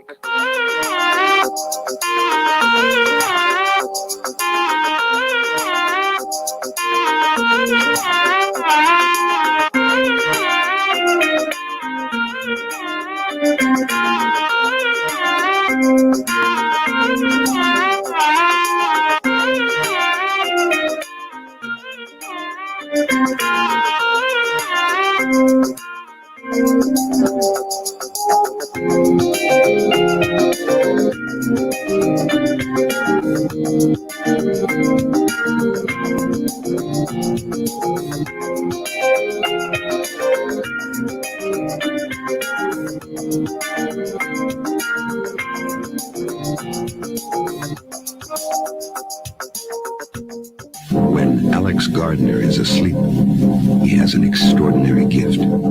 The government wants it, the scientists want it, but to keep it may cost him his life. It might be better if Alex didn't sleep at all, but he cannot resist entering the dreamscape. Can you? See Dreamscape in the West End and all over London now. Certificate 15. It takes an extraordinary adventurer to enter the dreamscape. Do you wish for more paranormal and spiritual content? The Paranormal Chronicles magazine is a free digital magazine crammed with the very best in paranormal and spiritual articles and features. No sign-up, no subscription, just free reading and knowledge for you. Read today at www.paranormalchronicles.com/magazine. This is an APAC studio presentation. Hi, I'm Barry, owner-operator of Barry's Barometer Barn. Lately, I bet you've been lying awake at night asking yourself, how many barometers do I really need? Well, at Barry's Barometer Barn, we think you need more than one. Otherwise, we're going to go out of business. Remember, at Barry's Barometer Barn, we don't know the meaning of high-pressure sales. Come on, folks, buy another barometer. I'm trying to put my kids through college. I've got a family to support and a secret mistress who isn't cheap. Visit Barry's Barometer Barn, 000 Storm Drive. Come on, folks, buy a barometer. I'm Barry's older brother, Larry, and every time one of you people walk past the store without coming in, Barry beats me.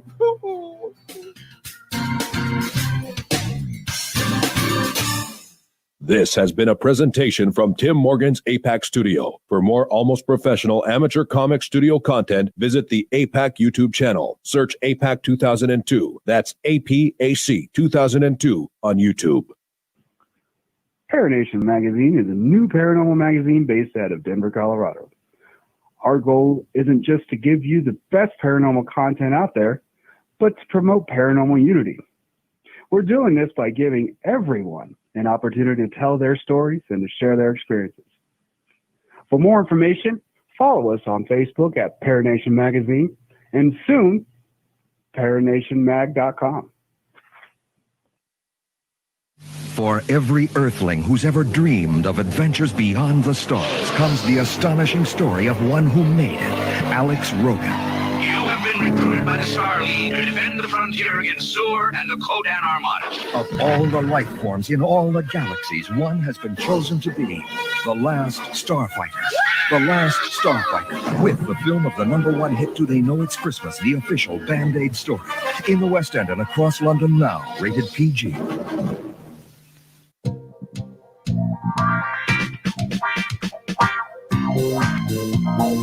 The night is alive. Join us and take a walk on the weird side when you tune in to the Kingdom of Nye, hosted by Heather Wade, the finest in late night talk. Listen live free weeknights starting at 9 p.m. Pacific time at thekingdomofnye.com, talkstreamlive.com, and the Paranormal Radio app. Wanna take a ride?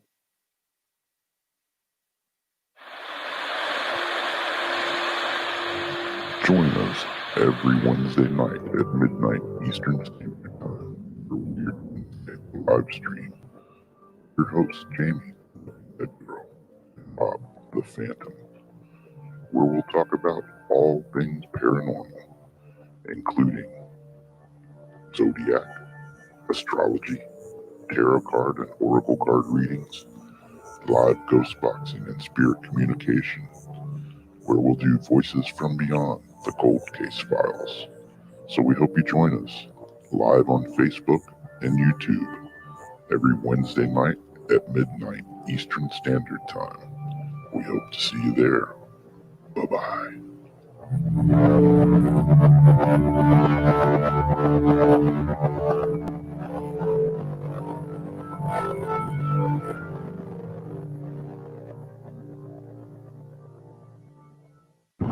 Are you intrigued by Paranormal Talk Radio? You'll love the new Paranormal Radio app from Talkstream Live. You'll find a great selection of talk shows covering UFOs, ghosts, strange phenomena, and much more. Download the Paranormal Radio app now and start listening to the very best in paranormal talk entertainment, including the network you're listening to right now, the Paranormal Radio app, free in Google Play and the iOS App Store. Vince, you said before you were waiting for a sign. What sign are you waiting for?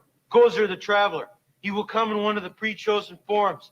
During the rectification of the Valdrani, the Traveler came as a large and moving torb. Then, during the third reconciliation of the last of the McKettrick supplicants, they chose a new form for him, that of a giant slore. Many Shubs and Zools knew what it was to be roasted in the depths of the slore that day, I can tell you. Egon.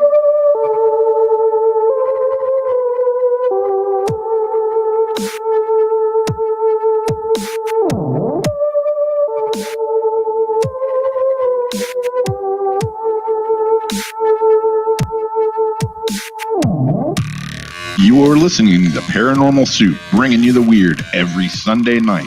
Call into the show and join the discussion. The call-in lines are 219-230-4444 or 260-225-9419 or by Skype caller ID 00JBland00 or JBland Paranormal Soup. And now to your host, Jason Bland. Tonight, our guest is Dr. Heather Lynn, author of Evil Archaeology, which we had her on the show before with, and now the Anunnaki Connection, Sumerian gods, alien DNA, and the fate of humanity. It's one of my favorite subjects. Like I said, she doesn't totally, go down like they're aliens or anything, but I'm so interested in the subject because I am an ancient aliens theorist in my way. That I do believe ancient aliens came here. So there's a lot of information here. I've learned so much from reading both of her books. I highly recommend it. But the phone lines are going to be open here in a second. I got to make sure. I think I got my phone on Do Not Disturb, but they will be open here in a second. All right. Phone lines are open now. Now you can call in. But call in the show tonight if you have your questions for your guest. Anything or even your own theory. I'd go shoot it towards her. I'm shooting my own theories tonight towards her. But this is a person who asked. I really looked into these subjects really deeply. and with a lot of knowledge and a lot of facts, and that's why I love having her on, because to me, we have to look at these mysteries. We have to ask honest questions about them, and I feel academia has kept their silence on too many things and not looked at things, or maybe even purposely hiding things. We'll get into that tonight as well, but let's go ahead and get back to our guest.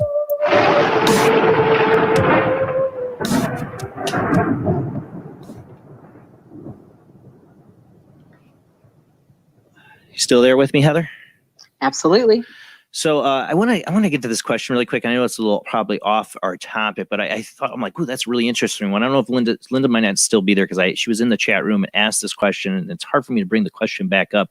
But if I remember how our question went, was, have you heard anything about a isolated community in Kandahar that's being silenced or kept hidden from some big oil company there? Because it made me think of, I don't know if you've heard the stories of the Kandahar giant that have come out over the last few years about troops running across the giant in Kandahar, Afghanistan.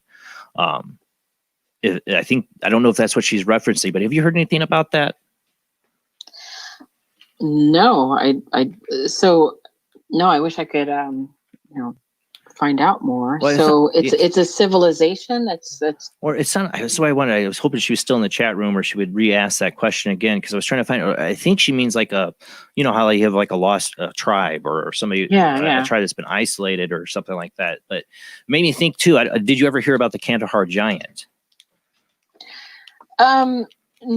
Yes, but I've not looked into it. Yeah, I know it's probably enough to a bunch be able of to say, it's a story that's gone around the internet. Who knows if it's real, but it is interesting to us that, wonder about giants and all that throughout history, and if they're possibility they're still here, So yeah, she brought that up. I'm like, ooh, that is interesting. Oh no, that is interesting. I would love so much, if possible, she could shoot me more information. My email is heather@drheatherlynn.com. It's drheatherlynn.com. That would be I would love to be able to look into that. That sounds absolutely fascinating. Well, one of the reasons, we even get into this, one of the reasons oil companies might get into archaeology and do digs, because they want to drill somewhere, and they don't want to find out they're not allowed to drill there or have big oil rigs or whatever, because it's an archaeological site.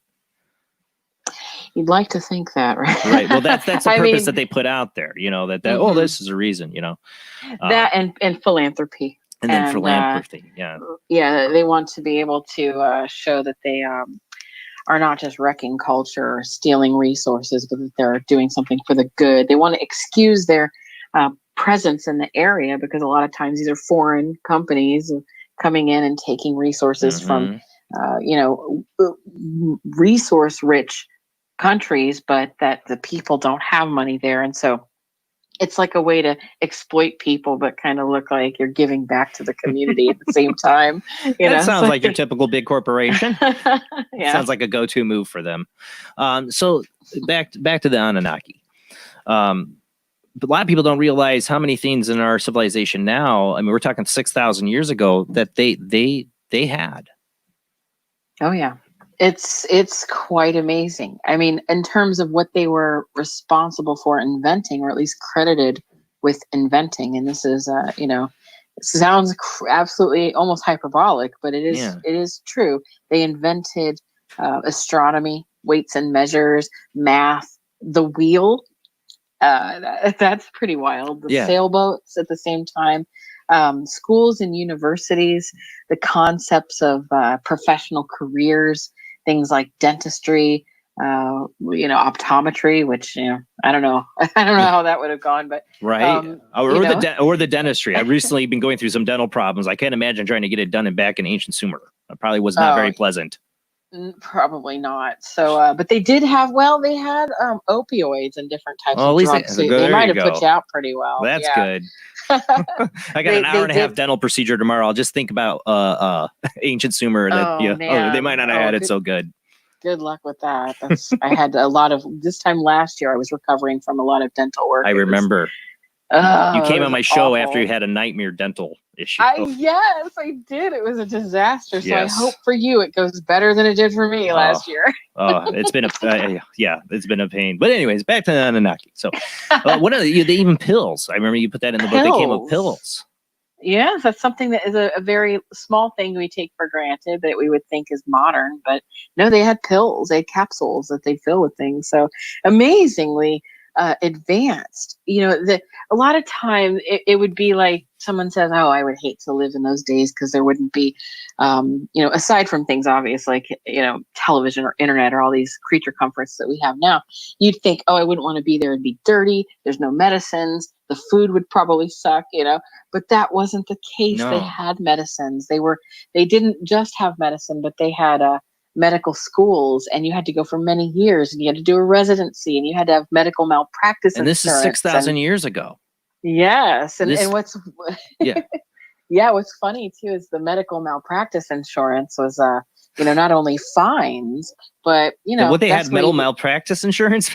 They did. They had Really? lawyers. They had litigation. lawyers. They had bureaucracy. They kept records, which is why we have all this information, because they were just so good at record Yes. keeping, and that's so amazing, and why we have all of this information. But they gave invoices and receipts, and they did business like anybody else. But some of the malpractice insurance components are funny because not only would it be you get money or, whatever punitive damages, but that's also where we get the idea of an eye for an eye.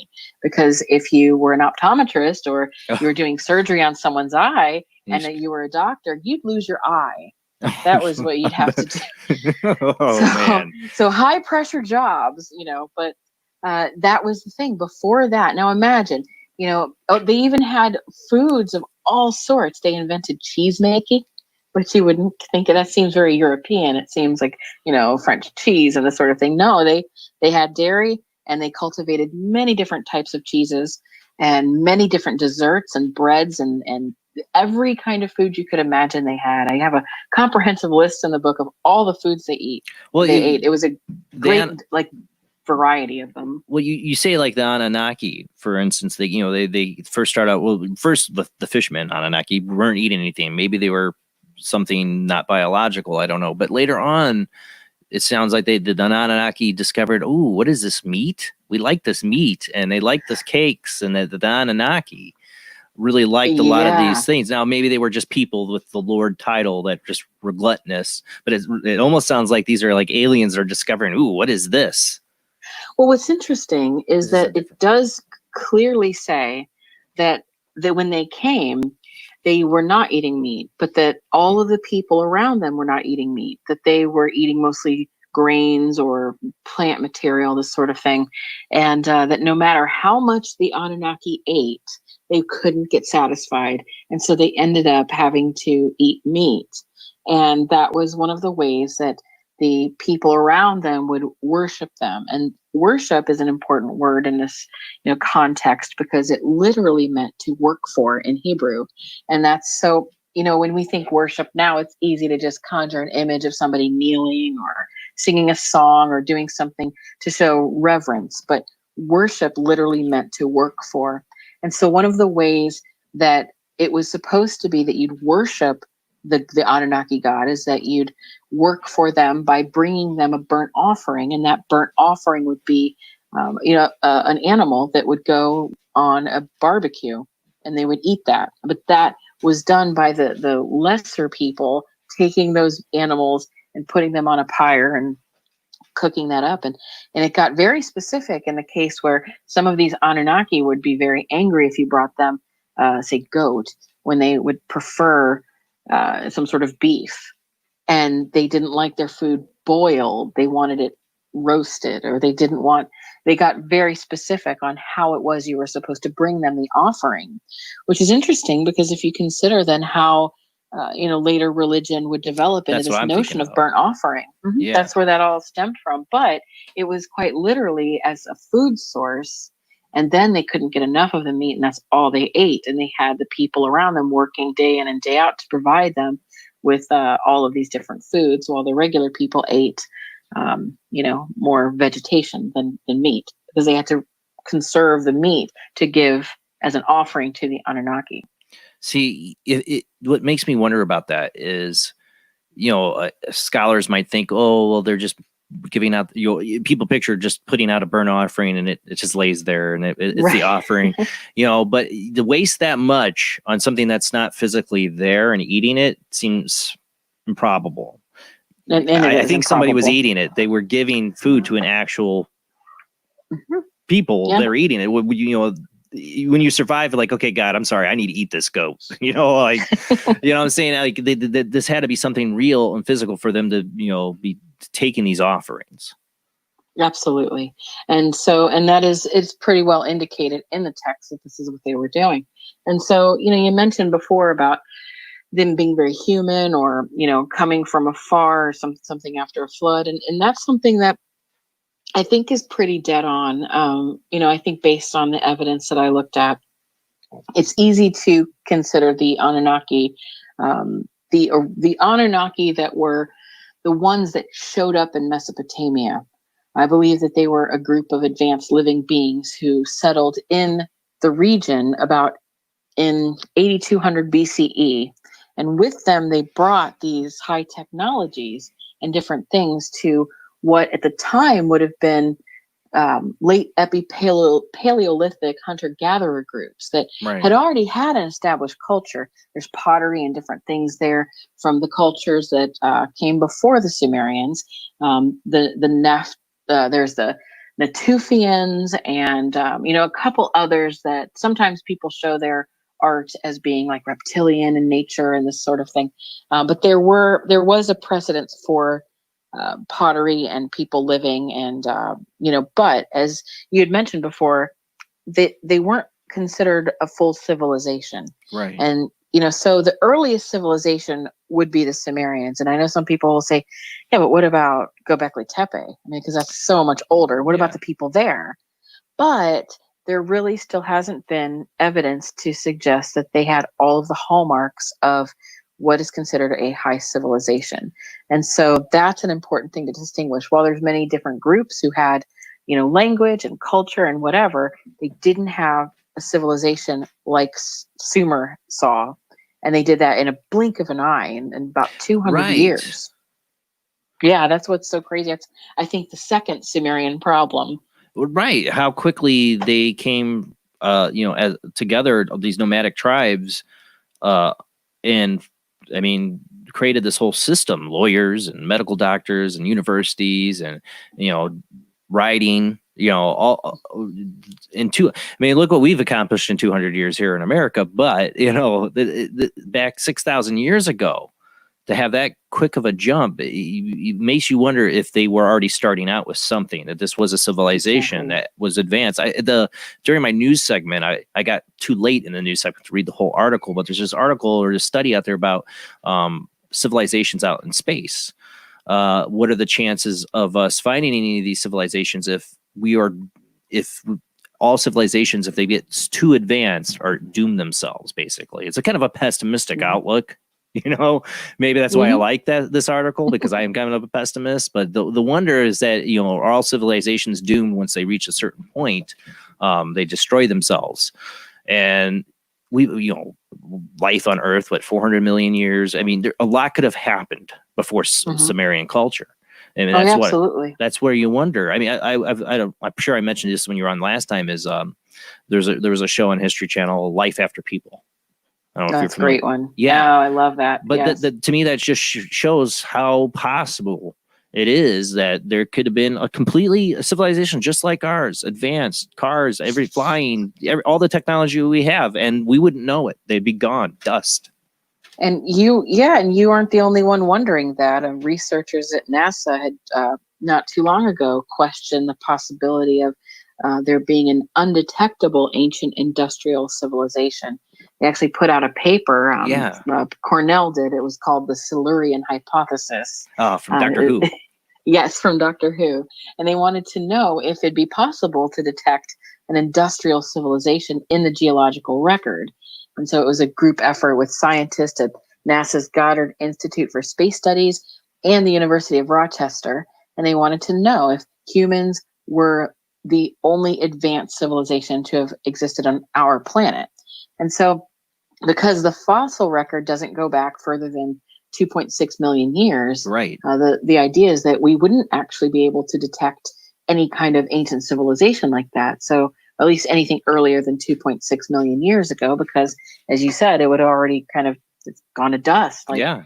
that documentary discussed. But, so everything before this time period would have just been lost. And so what they did was they used the Drake equation to estimate the number of active, communicative, extraterrestrial civilizations in the Milky Way. I'm sure a lot of your listeners are familiar with that, but they used a variation of the Drake equation to sort of look inward and find out, could there have been these populations of people and, some sort of civilization. So they put forth a mathematical model and determined that if ancient civilizations went to space and left artifacts on other planets, then, it'd be easier to find the evidence of these civilizations than it would be even on our own planet.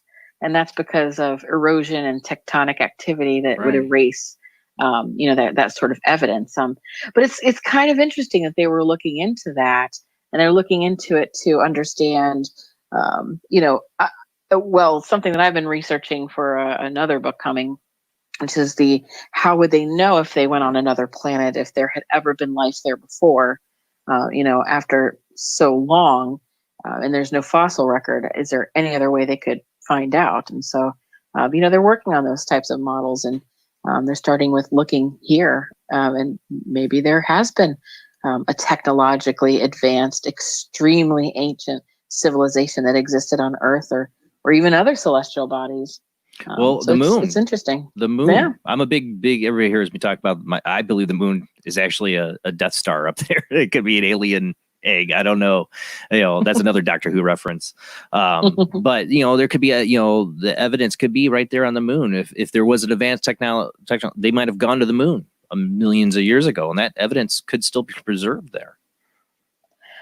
Yeah, very, very much so. I mean, this particular study also mentioned their interest in looking into abiogenesis, or the belief that life evolved from inorganic or inanimate substances, and the possibility of what they called a shadow biosphere, which would be made up of descendants of different origin events from the one that led to our last universal common ancestor.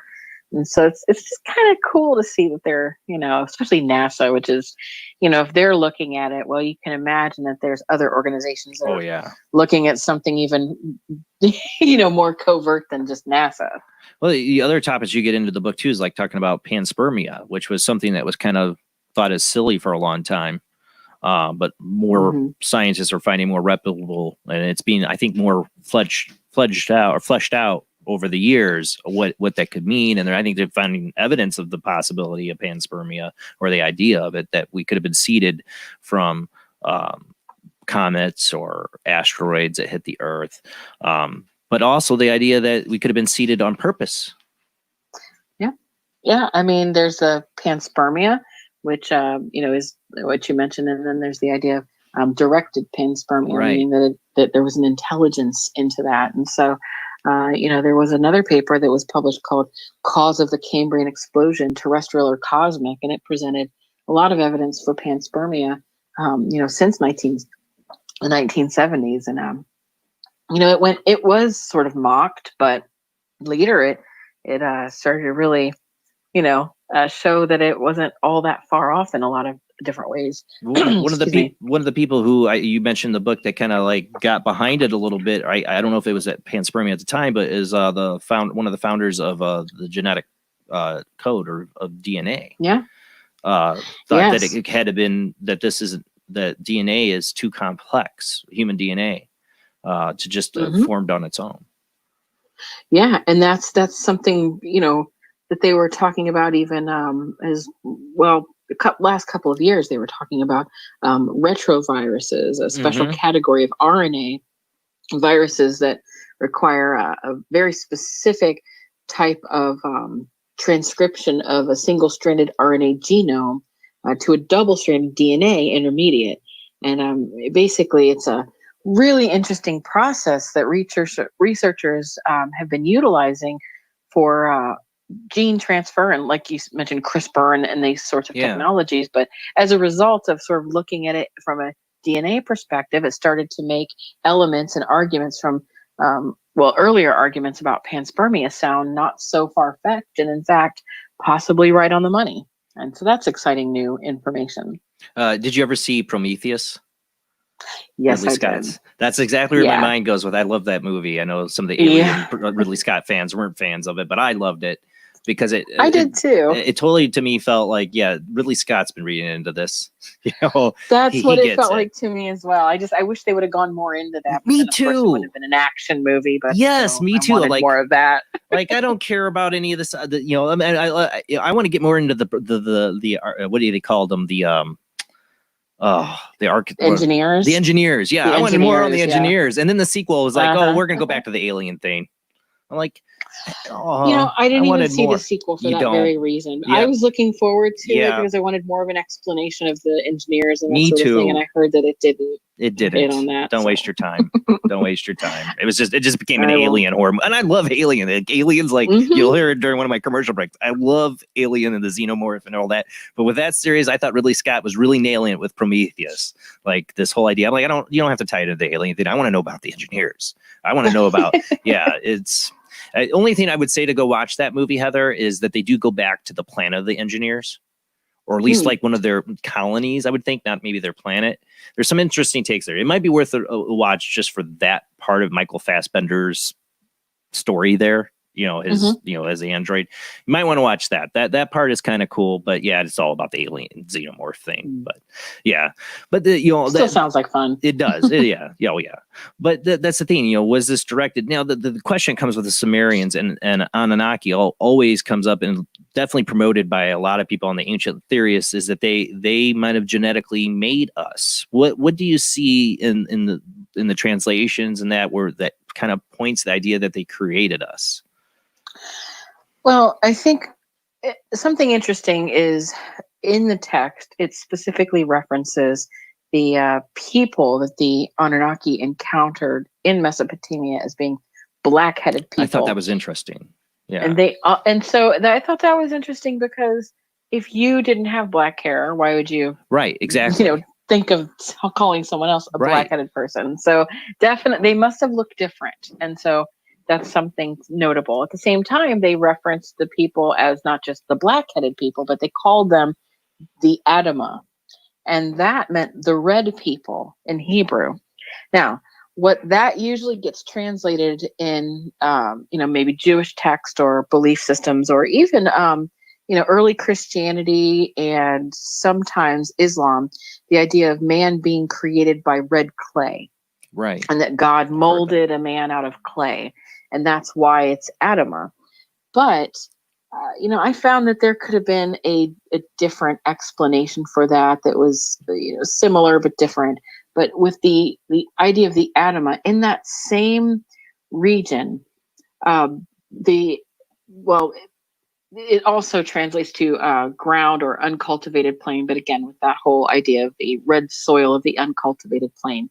But in the same area, there is a very specific ochre that was used. It was considered a very red and very specific to the region that the Sumerians would have, first touched down, if you will. But they found an adult skull, the cranial remains that were painted with this red pigment. And field workers reported that this was a male and it had this ochre pigment on his cranium and that it was defleshed at the time of burial. And this was important because it was considered one of the oldest occurrences of deliberately pigmented human remains in the Near East. And it was specifically in the tiny area where the Sumerians first, started to settle. And called them red-skinned or dark red skin. Yeah. Yes. And so many types of ochre fragments were found in the layers of these sites. And the same type of iron oxide veins occur in these deposits in Mesopotamia. And so they use this to paint themselves after, or the remains of people in like a funerary rite. And that's sort of, based in fact here, but it would not be unusual then to think that they also painted themselves with that ochre, because that's a very, common thing for humans to tend to do, for both body adornment and protecting from the sun and this I sort think of the thing. Aborigines in Australia. Mhm. Oh yeah. That's what I thought of when you're just talking about that in the book. That they might have just been for the funerals. They might have been wearing that the whole time. And so they would have had black hair, and they would have been very red, and it's very red. It wasn't just like an orange or burnt umber. It was Right. very red. And so it would have been striking. And then the people who came there, these people who escaped, what I believe is that they came after being displaced from a northern homeland more than 10,000 years ago due to a Right. climatological disaster, possibly triggered by a meteor. And as a result, they traveled to this area and encountered the black-headed people, the Adama, the red people. And, at the time, well, part of the reason, let me just clarify that the flood and, them coming and bringing people and resettling and this sort of thing, that is connected very much to the original Noah's Ark story. Right. And the Noah's Ark story was actually Sumerian in origin. And when you look at the original, it reads very differently than the story we get kind of now pop culturally with, a little boat and a bunch of animals, like 2 and 2 and 2. And then, it's similar, but there are very important key phrases that, point to something different. So something at least more realistic, if you will. And I don't mean to sound insulting to anybody's religious beliefs if I say it that way, but just in the sense that it would be very difficult to have a boat with 2 of every animal ever Right. created on it. And so how is it that we explain this? Well, some people have said, well, it's their genetic material, that they had lab coats on and they had beakers and, all these different, Mr. Wizard's World type things floating around on a boat. Well, okay, there's that.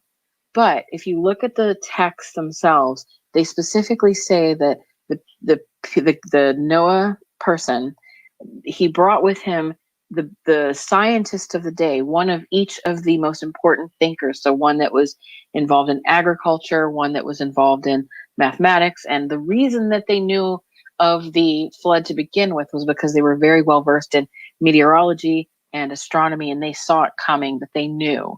And they warned people, and they couldn't warn everybody. So they gathered a small band of people, and they included what was, quote, the animals of the steppe.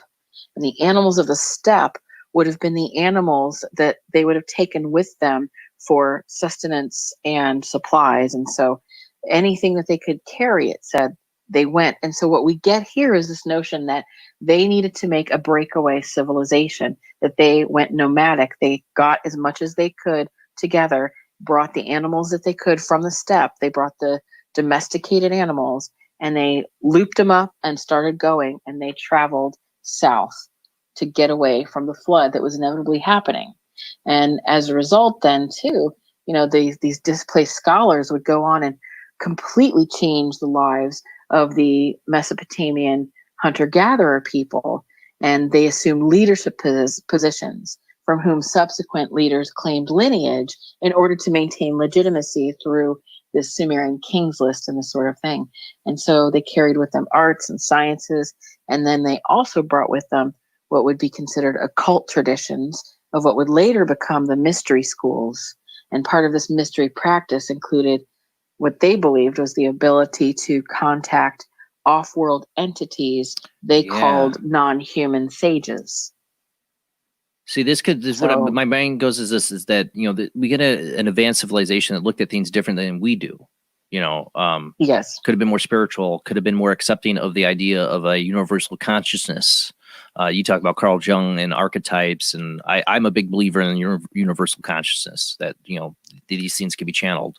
I found it really interesting when you get in later towards the end of the book. You talk about, like I said, the Vril Society, the Thal Society, how the Nazis were trying to channel stuff for technology. There's a lot of reports that they were into the occult and trying to channel stuff for technology, and not just them. I mean, there's a lot of this through history of sages, shamans, mystics channeling stuff and getting information. Some of our geniuses talk about literally picking it out of the ether. Some of their brilliant ideas.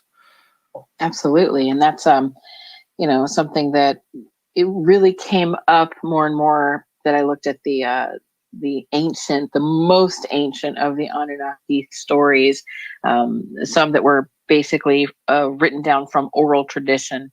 And so what seemed to be the case was that these people came and they encountered the Adama and they presented themselves as gods, and they had been, they could mystify the Adama with magic and like technologies, and then later enslave the people.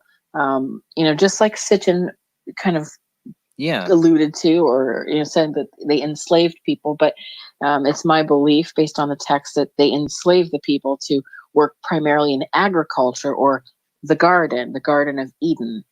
And then eventually one of them found mercy, and that Anunnaki was Enki.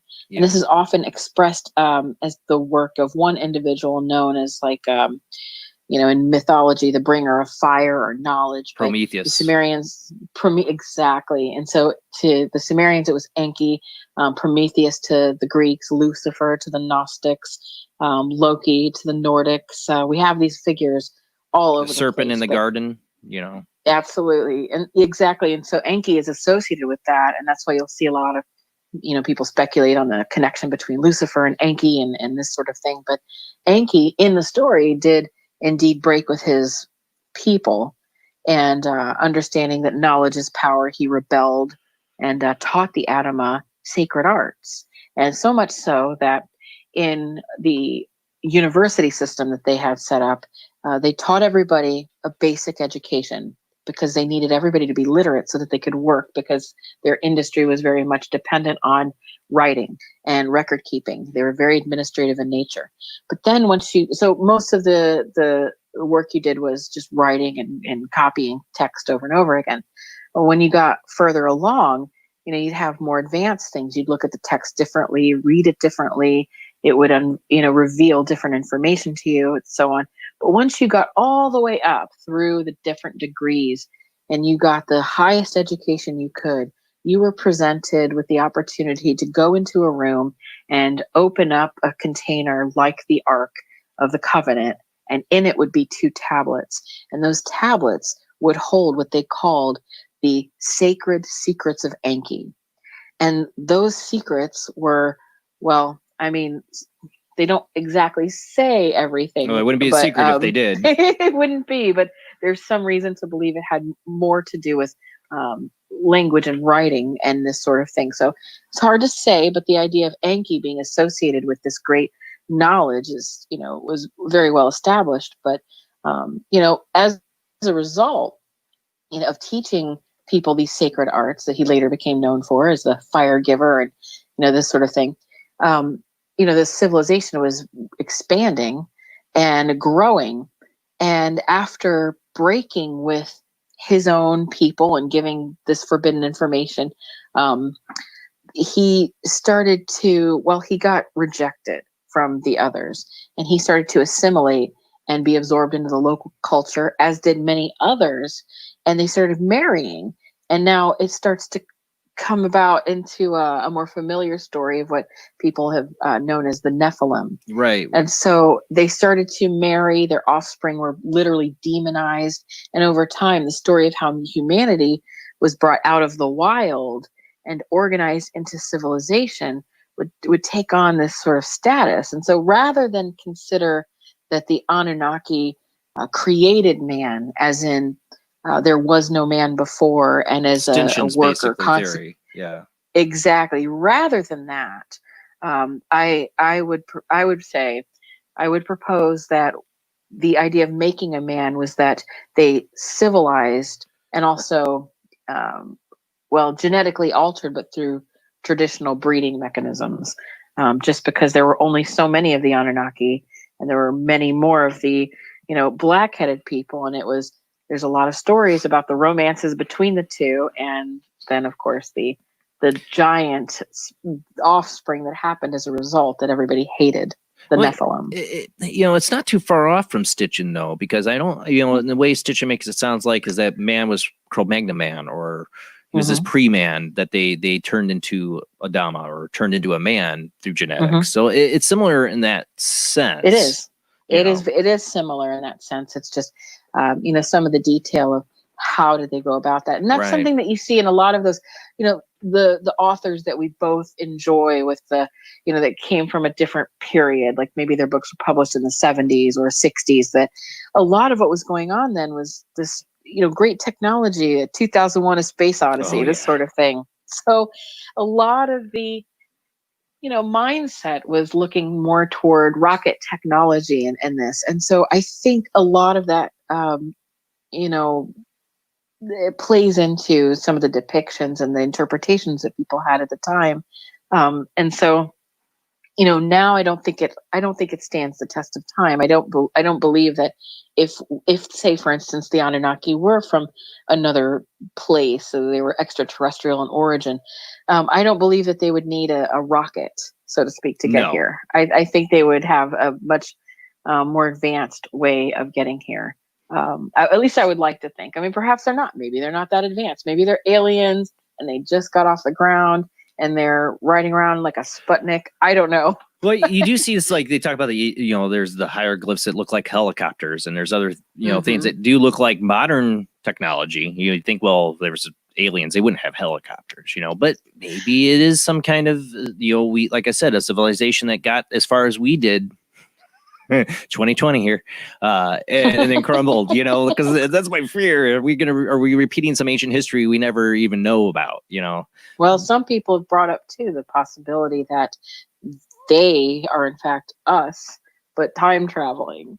That And too. so I'm a that big one's a time little- travel one. No. There was I'm a TV show and film buff. Forgive me, but what was it? There was a show. They only had one season. I was really pissed when they canceled it.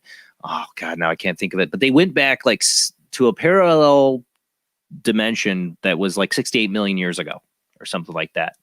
We're way back. Because of course we ruined Earth in the future, and they had to go somewhere else. They couldn't go to another planet, so they went back to a parallel timeline of ours, like 68 million years ago, whatever. They didn't have to worry about the butterfly effect because it was a parallel timeline, and they set up shop right in the middle of dinosaur land, basically. But I thought it was ingenious. Wait a second, idea. wasn't that were they in a bubble? Were they in some sort of a dome or something? They were when they were getting ready to time travel. Yeah, and then they go back. I think I know that one. I and can't remember the name of remember it. They had it was a couple years ago, and they had one season. And I thought it was such a brilliant idea. The fact that, if parallel universes exist, and it's all out there, then everything's out the door. Anything's possible.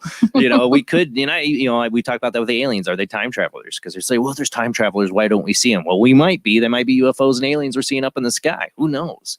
But I love to speculate. That's why I love this book so much. You don't make any, you do make your final. We'll get to that kind of like your conclusions, of what you can find in the facts. But you still leave all these doors open because you don't know.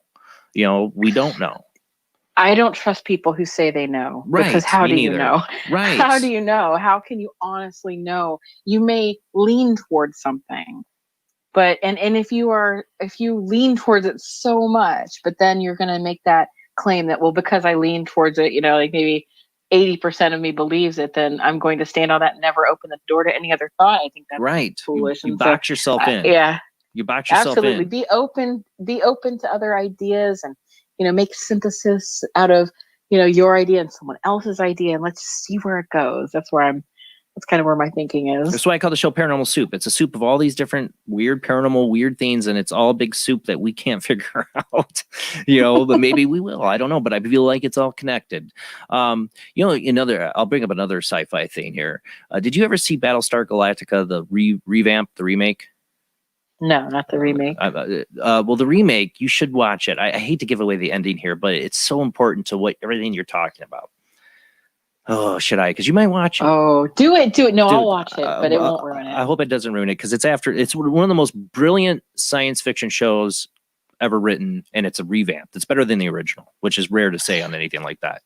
Then I'll definitely watch it. Yeah, well, in that, at the way they ended, is, the whole time they're looking for Earth, this mythical Earth they heard about, because their planets were destroyed by the Cylons, and in the end, they find the Earth they were looking for, and it's been completely destroyed. Like, it was nuked. There's no way they're going to live there. So they keep looking for another planet, and then they find this planet, and they call it Earth because it's beautiful, it's lush, it's what they imagined their Earth was going to be. And there's, of course, these primitive people there. And they basically set their ships off to go fly into the sun, and they take what little technology they can with them down to the Earth. And you just get the gist that they're going to start up a new civilization and get to know the people of Earth there. They're going to end up becoming eventually one people. And then, of course, create AI again and destroy the Earth is what they get to. But it was such a beautiful written ending. You should watch it, because every time I think of Sumeria and a civilization, of course, I'm going the ancient aliens theory, but it makes me think of this, a civilization that just had this technology, and then they're left here on Earth to survive, and they find these people, the black-haired red people, and that's kind of what it looks like. And if you see the ending of Battlestar Galactica, they see the primitive people, and that's what my mind goes to. That's the question we're left with. Did they come from another civilization on Earth, or did they come from another civilization from the stars? Are we ever going to know that? I don't know. But that's where my mind boggles with that question. My imagination goes wild. Mine too. Mine didn't initially, because I kept finding more and more evidences to show that the initial settlers in Mesopotamia seemed to be very human. But when you look into how they made the leap, how they made that technological advance so fast, they shared the knowledge, and they had a huge labor force they were able to mobilize because of all the semi-sedentary people who they wowed and needed to feed, and they just were able to basically make a civilization. There's a lot of precedents for it. There's agricultural theories and whatnot. So it's pretty basic, pretty clear, pretty uninteresting in a paranormal context. So there's that end of it. But what I found to be, and this is where I said, I thought that it left me with more questions than answers, because I thought it was getting pretty wrapped up. Okay, well, it seems like this is what happened, until the more I looked at less, I don't want to say promoted, but less obvious texts, the ones that didn't quite fit into the rest of the Sumerian lexicon, and then the epics and the stories, the stranger little bits. It seemed to be describing what they referred to as antediluvian mythology, so pre-flood. Right. And so this notion of the pre-flood, so we have, after the flood, we have a new civilization and, whatever, but what about before the flood? And how did the Anunnaki people, have such advanced technology? Had they been working on it for many, many years, and then this is how advanced they were at that point? Well, according to them, they had received this information from these sages. These sages who were associated them very much with the stars.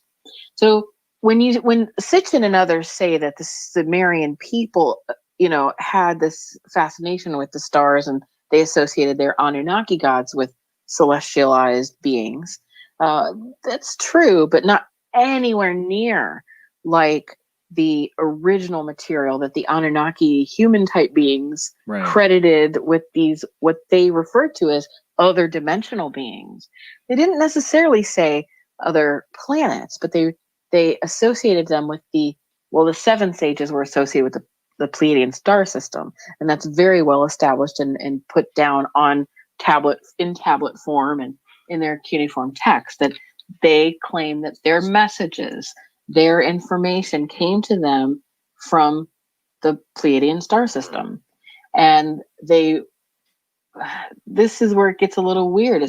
Some of the ways to discuss it had more to do with a channeling type, method of communication, and they took it very seriously. It was their religion. And so it's interesting because here these pre-flood travelers had their own mystery religion, and here and mystery as an unknown, but mystery as in it was very much situated like mystery school or occult type religious beliefs. They shared that, and it influenced the Mesopotamian people, and some of that just stayed. That synchronized with the rest of their belief sets, and so there's echoes of that throughout time. But when you really get down to that source material, it leaves all these questions. Who were these sages? Who were the Pleiadian semi-biological beings that they said they could summon and speak to at night? They would go to the beach and they would wait, and they were associated with water, and they would say things would come out of the water almost like a USO.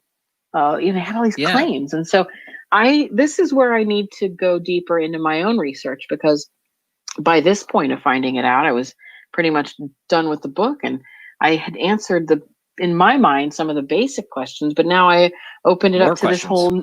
Absolutely. And my book before was Evil Archaeology, of course, about demons and their Mesopotamian origins. And now my book I'm working on is a follow-up to Evil Archaeology. It's Sacred Archaeology, Angels, awesome. Blessings. What I found is that my work has really started to center more these days on the notion of discarnate entities that, some could call alien or extraterrestrial, others could call spiritual, but different cultures and different times, we've called them different things. And as I mentioned, every culture has it. Every culture. That's what's so interesting to me is that, the many groups like, Native Americans, Egyptians, Greeks, it doesn't matter. They all have had these discarnate entities. And now even, people are starting to look into, of course, I mentioned in the book about DMT and psychedelics and the machine elves. Yes. And that brings us to, it's like, how does this tie in? It sounds really off the wall, but no, I believe it's tied in. Yes. I thought this was so fascinating in the book. You get into the DMT experiments that people have been doing, and even the God machine, you've heard of that, where it can replicate, this is like machine. I can't remember the engineer or the scientist came up with this, but you can put it on your head and basically influence the mind with electromagnetics and make you have like an abduction experience that a lot of people have. Or like DMT, they're talking to these other entities. They're trying to teach them technology, just like they were doing, the Nazis were trying to learn how to do through the Thule Society. Exactly. By the way, my wife had a comment to remind me the name of that show was Terra Nova. Terra Nova, yes. That was it. Thank you, because I do remember that. Yeah. And that I did like that, and it just disappeared. Yeah, all good sci-fi shows always do. But this idea that that maybe, like I said, they could have been well advanced, but had a much more open or as a civilization idea of channeling. I mean, we had plenty of people channeling the Pleiadians. But it might have been more accepted in their culture, right? It might have been the go-to. Exactly. And so, you have this idea then, and you have, like you mentioned, the Vril Society. So they were translating messages from alien languages that looked like a Proto-Sumerian, and that was also very reminiscent of Enochian, which came from, it was a language of angels that came from the book of Enoch. Yeah. And were they angels? And that's the thing that, has got me interested in angels in like a not precious moment sense, but in a, are angels what we think they are? Or, because in this very ancient context, there's this question of, okay, these are discarnate entities. Are they good? Are they bad? Are they neutral? Are they really teaching us? Do they care? Or is this some sort of is this not going to go well?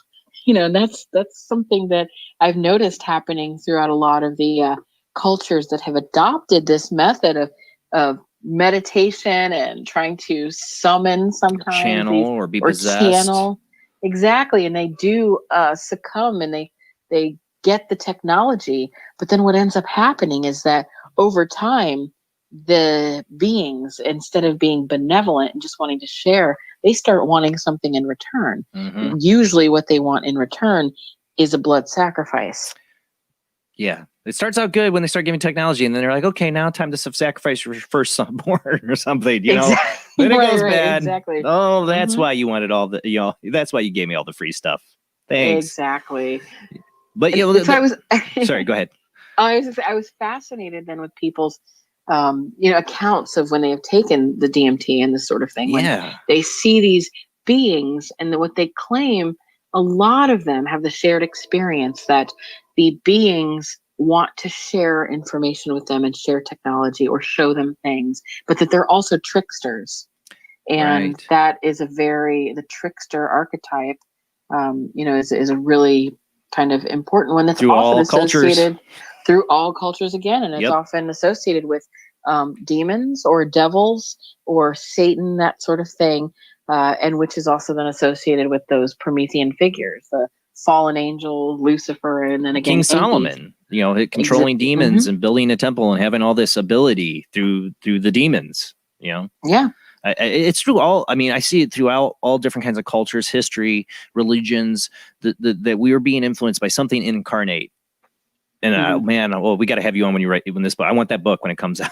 You'll get it. Because there is something maybe good, maybe bad, that does seem to influence through possession or through, you know, I don't know if you're a Supernatural fan, but in Supernatural, the TV show, the demons and the angels don't just physically appear here. They have to incarnate in a person. They have to possess a person. Maybe that's the way space travel is. Or like K-Pax, you know, with the disgraced Kevin Spacey. Yeah. Exactly. You know, maybe that's how space travel has to be done, is they got to travel through some quantum leap. Another great show, you know, and leap into somebody else to be here. I mean, that would be the perfect way. You know, if you came here physically, you're going to be exposed to viruses and things are going to kill you, like World of the Worlds. You know, they didn't work out well for those aliens. Well, heck, you can just jump in and possess somebody's body trillions of miles away from some technology we don't understand, and be able to talk to people and be fine. Yeah, and I mean, this brings me really to think about some of the work that had me interested in the I guess the elites, if you will, or what some people call the Illuminati. Like, how is that even connected? Well, there's all of these connections. Like you said, it's a soup. So in this soup, I would say that what I started to find was that people who are interested in the act of, or the efforts to meditate or channel or do these sorts of things. You do have people who, you know, they maybe go to, they sign up for little excursions and they do things like you said, they talk to Pleiadians and whatever. You have these people who do this, but there's another group of people who are less vocal about it. Yeah. And these people are involved in business, and they're people that you would think maybe wouldn't have these sorts of interests, and they are actively engaged in practicing this meditation. They believe it's meditation, and what they're trying to do is contact these beings. And I mean, I've looked into this for many years. Well, we're gonna hang people on that one and go to our last commercial break, because that's a good spot that we're gonna come back to. And we got somebody waiting on the phone line. Just hang on there. We'll get to your phone call. I'm sorry. I get so sucked into this conversation. It's such an honor to have you on the show to get to talk about it. It's like such a treat for me. Oh, I just go on and on. So I love it. I love it. All right, we'll be back after this short commercial break.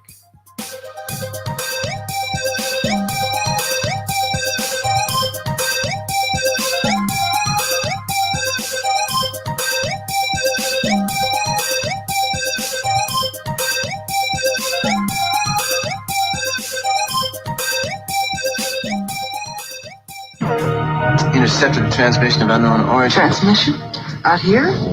SOS. Human. Unknown. Alien. Certificate X. Exclusive engagement at the Odeon Leicester Square. Now. Any systematized transmission indicating a possible intelligent origin must be investigated. I will hear it. In space, no one can hear you scream. The international chart-topping, haunted horror of Haverfordwest has been described as Terrifyingly real, a must-read. Shocking and chilling brilliance. Genuinely worrying, utterly frightening. Don't read before bed. Described as one of the spookiest writers out there, best-selling author G.L. Davies presents Haunted, Horror of Haverfordwest, the true paranormal account that is shocking the world. Dare you enter? Dare you read? Haunted, Horror of Haverfordwest is available on Amazon, Barnes & Noble, Kindle, and wherever books are sold. Pray you never have to live there.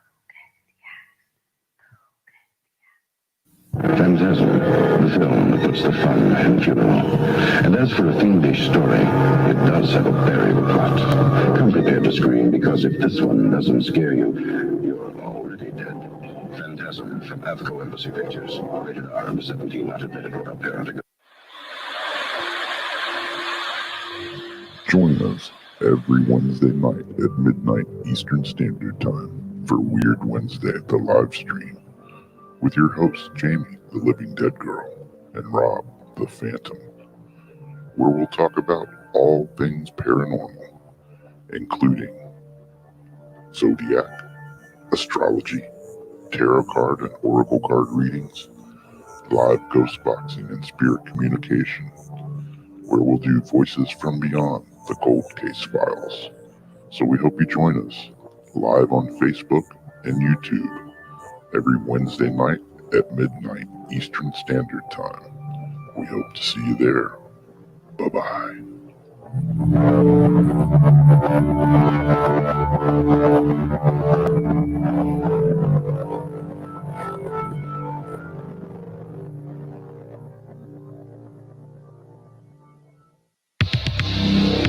This fall, a new hard-hitting police drama is coming to Friday night. He was a well-to-do cop transferred to a troubled precinct downtown. His new partner is a space traveler with a passion for justice. It's Yuppie and the Alien.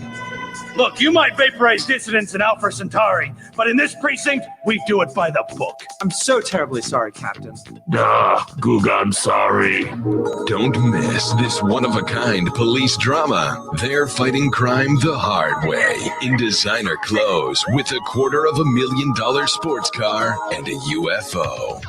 Partner, let's go cruise in the car and look moody. One tough downtown precinct, two outsiders doing things their way. Yuppie and the Alien on VBC.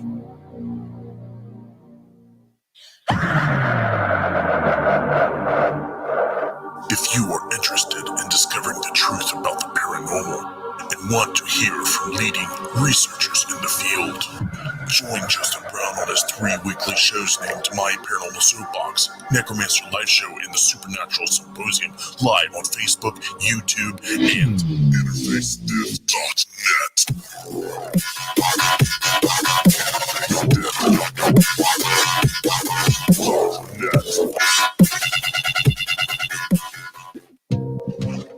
Heat 'em up.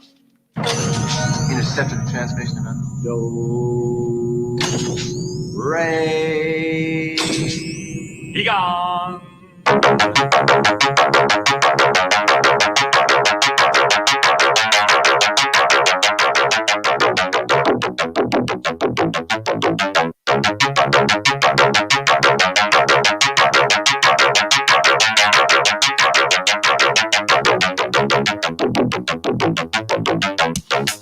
My soundboard went a little crazy there because I tried to cut the commercial break short because I want to get back. We were running late on the commercial break because there's so many things I haven't even got to talk to Heather about today I want to get to. We got somebody waiting on the phone line. We're going to get to your call in just a second. But the phone lines are open, 219-230-4444 or Skype ID OOJBland00. If I hang up on you, it's because I got somebody else on the line. Just try calling back in this last half hour. But a lot to get to, so let's go ahead and get right back to our guest.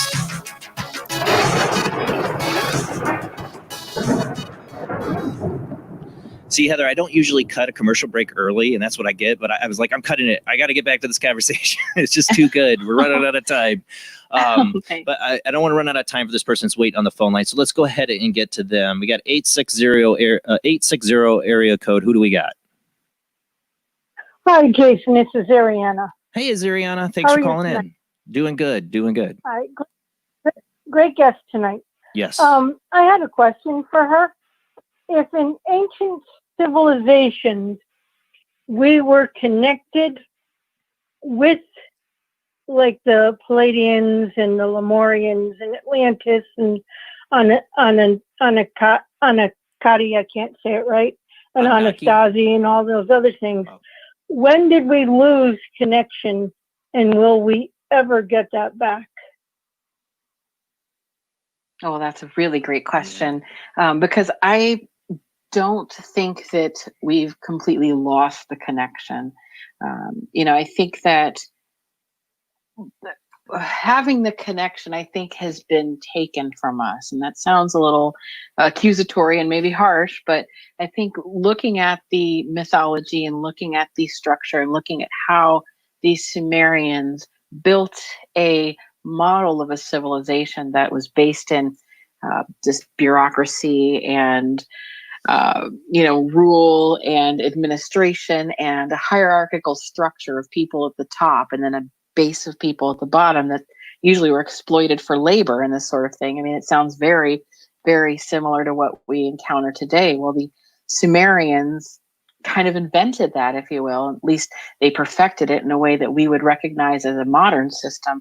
And so as a result, the ability to contact or the methods that you could contact, or even the knowledge to want to contact any sort of sage type beings, that was kept in the elite class. It was something that was relegated to the priest class, the ones that could advise the kings and this sort of thing, and kept out of the hands of the public. And later it would be demonized, as in don't summon beings, and probably for good reason. I don't know that I would want to Probably to gonna have a bad dabble in time. certain things, probably have a bad time. But then again, it's that all or nothing approach. What's good for the goose is good for the gander. That's like, well, they'll do it, but so I think that the question of whether or not we'll ever be able to contact them is really a question of, well, first of all, do we want to? I think there's a lot to be, questioned about whether or not we would want to open that door. But I think that there have been people throughout time that have tried and continue to, or at least believe that they are in contact with these beings. And so I don't think that these beings have ever really left in such a way. It's the idea of perhaps we need to, I guess if you're interested in contacting them, that would be something you'd want to do, is reclaim that ability. It's just I would be hesitant to encourage anybody to do that. Maybe that's superstitious, right? But I think that really comes back to the part about the why are they doing this? Why are the elites interested in archaeology? Is it that they just want to collect these objects because they're a source of pride or distinction, or do they look nice in their homes? I don't think so. I know from my research that there are individuals who this is personal for them. They believe that if they find particular mostly tablets that contain information, if they find the ancient wisdom or particular relics, that they will be empowered to be able to contact these otherworldly beings, and they feel that they deserve that it's their divine right of rule, and they're on the hunt to do that. So it's really something that has been, I think, purposefully reserved for the people at the top of the pyramid, or who want to remain at the top of the pyramid. I mean, that's what the pyramids and the early ziggurats, the pyramids of the Sumerians, that's how they were built.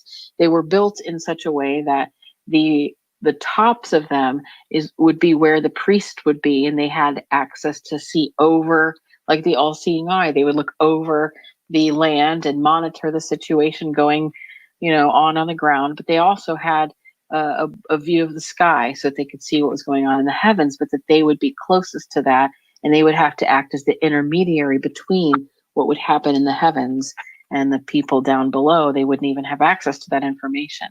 And so I just think we're dealing with a lot of that same separation of power right now.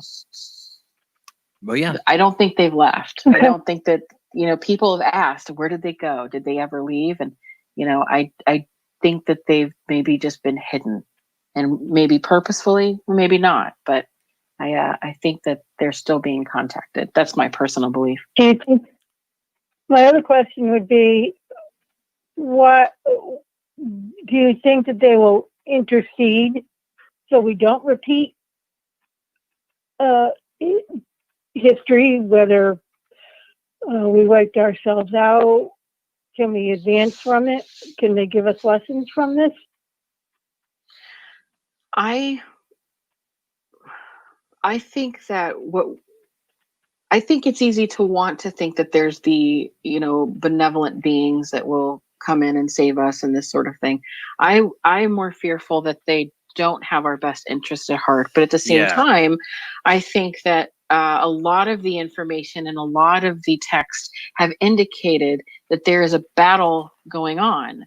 So I think that there, if I had to guess, and if it is my personal opinion, that there are probably good and bad, and they're battling between each other over dominion of this earth. And that kind of goes to a basic, heaven and hell, angel demon mythos. But I think it's because it's based in something very real. And so are there entities that could intercede and for the good? I wouldn't rule it out. And the more research I've been doing on angels, I'm leaning towards thinking that there's hope for that. But then again, there's also this dark side that I think just, it's at odds. I don't think it's a given. And I think there's a battle going on, and we can only hope that, we don't get caught up in the crosshairs too much. But so I don't think that just because they're otherworldly, that inherently makes them good. I think that it's a frightening thing altogether, that there's probably ones out there that don't have our best interests at heart. But that's based on the mythology, the literature, and some of the ancient text, and even some of the things that people who claim that they can contact these beings, what they say. So right. So it all seems to kind of match in that regard, that there's this battle going on, and it sounds grandiose and almost like epic, like a television show. But I do think that there's a battle going on right now between good forces and bad forces that would like to see us harmed or enslaved or destroyed, or who knows. Exactly. Well, thank you, Zariana, for calling in.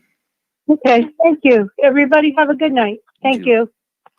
But that's the question, either aliens or extra dimensional, or this is a lost civilization. If it's aliens, or extra dimensional, what are they doing now? Or these, I'll admit my first fascination with the Babylonian religions and the secret societies did come from Jim Marrs, but also I'll admit David Icke. I read, he goes way out on a limb, and I can disagree with a lot of stuff he said and wrote about. But when he really gets into his books about all the symbolism and culture and all these things that relate back to Sumeria and Babylonian religions, and the fascination with these big, powerful companies and people that they have with it, you have to wonder, well, what are they doing behind closed doors? What is their secret religion? And and to me, you're showing this, you're talking about proof of that is what they do, that they're actually funding these archaeological digs for this stuff. And, how much knowledge they might have that would put all the pieces together about Sumeria. Do you think, it could be just hidden right now? Oh, absolutely. That is, I wish we knew, but there's so much out there, because the tablets, a lot of times, images, well, there's a famous image that's on the internet of Sitchin holding a great big tablet, and that is a replica that's been blown up many, many times. And so it gives an impression that these tablets are very large, and especially if you think of the word tablet and you imagine maybe the movie The Ten Commandments, or you see Moses holding up tablets.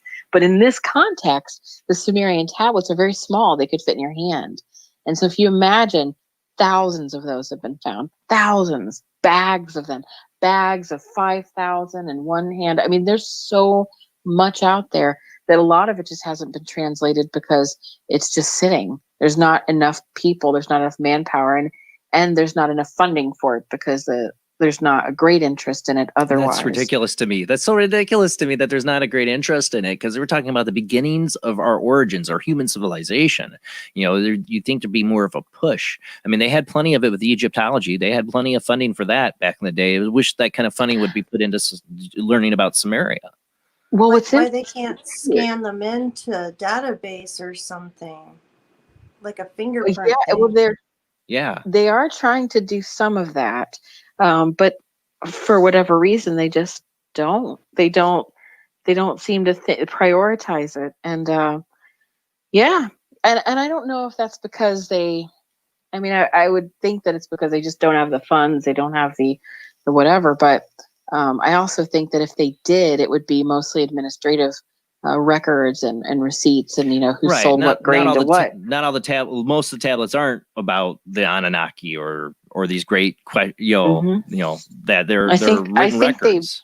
I think they siphon off the good stuff before it gets to the universities. Right. I mean, that's a very pointed accusation, but I mean, how can you think otherwise when they go in and have to report to big oil companies, and some of the main funders are people that are antiquities dealers and things like that, or collectors themselves. I think, wait a minute, you're telling me that if they found some amazing epic piece of literature that reminds me too, corporations like Hobby Lobby, that was in the news a few years ago, and it emerged in the news again, but Hobby Lobby, the craft store, has been in all kinds of trouble for having Sumerian tablets that they bought that were stolen. Yeah, and they're a very Christian company too. So it's wondering what they're into it for. But it's bizarre. Yeah, they were legit. Yes. Yes. I've heard of this too, but they're not the only ones. That's the thing, and there's all these other billionaires out there that have some kind of interest in why, is there a secret religion within these, you talk about blue bloods, the fact that, I'll go back to David Icke on this one too. I will say is that he really focused in on the fact of, the British royalty and how they are so obsessed with their bloodlines, and that, he gets in the hole that they're reptilians, but I'm just saying, but it is an interesting fact that he points out how, not just but through all the cultures that bloodlines play such an important role in the buildings of civilizations and kings and leadership. What's that from? Well, the Sumerians, you talk about the Anunnaki and lords, if they interbred with us, eventually trying to keep those bloodlines tracked, the Anunnaki would still somewhat exist that way. And that's, I believe, why a lot of these ancient cultures, especially the Egyptians, with the Sumerians, did it too. They're very much involved in sort of incestuous relationships. They wanted to keep, like brother-sister marriages or this sort of thing, because they were so keen on keeping their bloodline intact and not letting anybody in. And so there's a lot of that going on. That's strange. I mean, in Egypt, they were marrying their aunts, and like Tutankhamun was like married to his sister. I mean, it's just it really, to us, it's like, well, that's pretty gross, but obviously it was important to them. They were looking at it in a utilitarian approach, that this was a tool that they had to use, this idea of breeding, which is why I believe that the idea of Anunnaki creating us was done through a breeding mechanism, as opposed to, the more scientific approach. But I mean, a breeding methodology wouldn't be unscientific. It's just, maybe less precise, but it is something that, it doesn't require a genetics lab. It doesn't require a genetics lab. It's just making sure the right people are procreating together. Yes. But you go back, I mean, if you look at, you talked about how, it went from Sumerian to Akkadian to Babylonian to Hebrew. Look at the Hebrew religion, look at their ideas of, of not procreating outside their race. That keeping the bloodlines, God's chosen people, Yes. To me, that's a clue. why would God care if he made everybody and everything on earth? Why would he have just a chosen people? Well, this ideology then you see goes through into the Nazi Party when they were also trying to channel these beings and purify a race and do this. They are thinking that they have this elite bloodline that's associated with these otherworldly beings that are advanced beings, and that they need to somehow, well, it really does seem that they want to be the conduit, sort of that you were talking about earlier, the idea that these spirits can't act on their own, but that they have to have an avatar. That is the working theory that a lot of the modern occultists have. Right. That they're trying to become avatars for this greater entity. They don't necessarily David refer Icke to road. Now you're going down the David Icke road, but that's where he goes. That's where he goes. And that's funny because I never in a million years, I always thought of David Icke as just the reptilian guy. Yes. And I'll just say publicly, I apologize, David Icke, because that is not all. No. Like, I'm not really, the idea of reptilian is a little out there. Shape-shifting reptilian queen. Shape-shifting reptilian, yes. We're going to eat your flesh.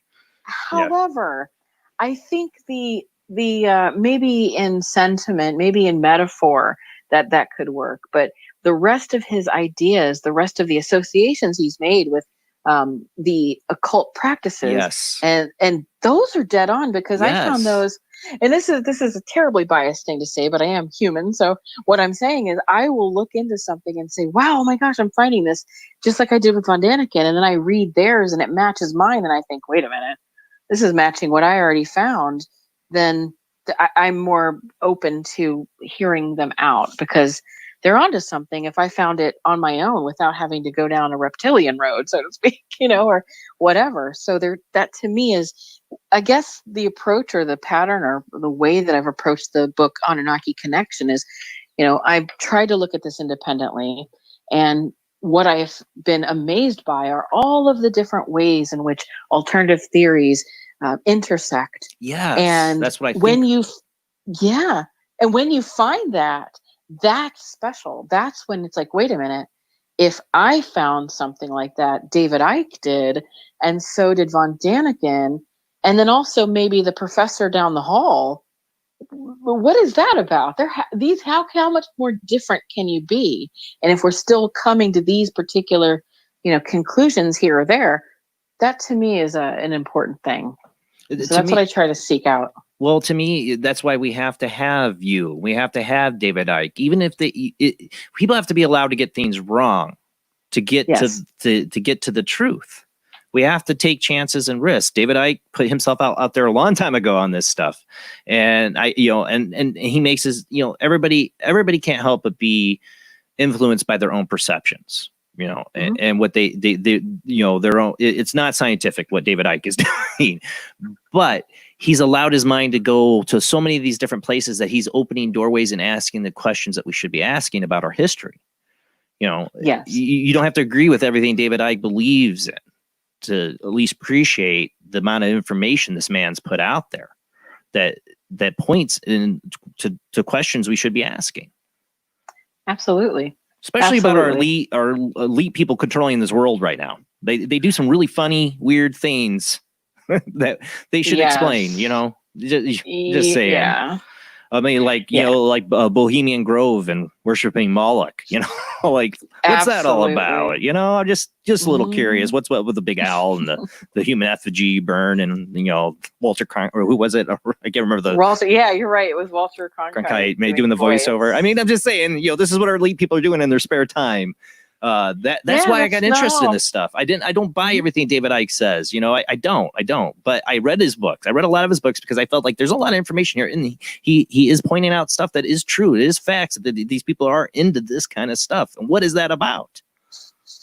Yeah, I think what happens is a lot of people tend to, and just as a human nature thing, when you get so deep into whatever research you're doing and you are finding legit connections and you're believing that you are finding the answers, but there are still those gaps, it seems natural to say, well, this looks right to me. I'll fill the gaps in this. I'll Yes, that's speculate human a little over nature. here. And then you present your findings and you include those speculations, and you don't Yeah. clarify well enough, because, you know, if you're genuine, then you're genuinely excited that you found this information, and, you know, that sort of thing. It's less fun to say, well, this is what's fact. This is what I believe. This is probably wrong. You know, it's a little less engaging. However, you know, it's important to do. Well, I like in your book, you mentioned about a radio call. You're on a radio show and a caller is like, will you just stop riding the fence? Because I'm like, God, I feel like I'm in your shoes there, because that's what people say to me all the time, because I'm such a questioner. Will you stop riding the fence and come up with just a conclusion? Were they aliens? Were they not? Blah, blah, blah. I get that. so that gets to, you know, we have a few minutes, you know, a little bit of time left to what your kind of like final conclusion is, because you didn't have it at the time this radio caller was asking. You're still researching, but you do have somewhat of a conclusion in this book. Yeah, I think as of now, because things could always change, but as of now, I think that, you know, all in all, the Anunnaki were a group of advanced living beings that were most likely human, that came from the north after, you know, a near extinction event that was triggered by a meteor. I think they are associated, or could be considered, that civilization X that some folks write about, and that they might have been the inspiration for the stories of Atlantis and cultures like that. And they were definitely the inspiration for Noah's Ark and these stories, but the Great Flood and this sort of thing. But that's the direction that I am leaning, that is where they came from. When they settled in Mesopotamia, they created civilization. They created man as we know it from the people that were there already. They grouped them together, they got them mobilized, they taught them agriculture, made them work in the garden.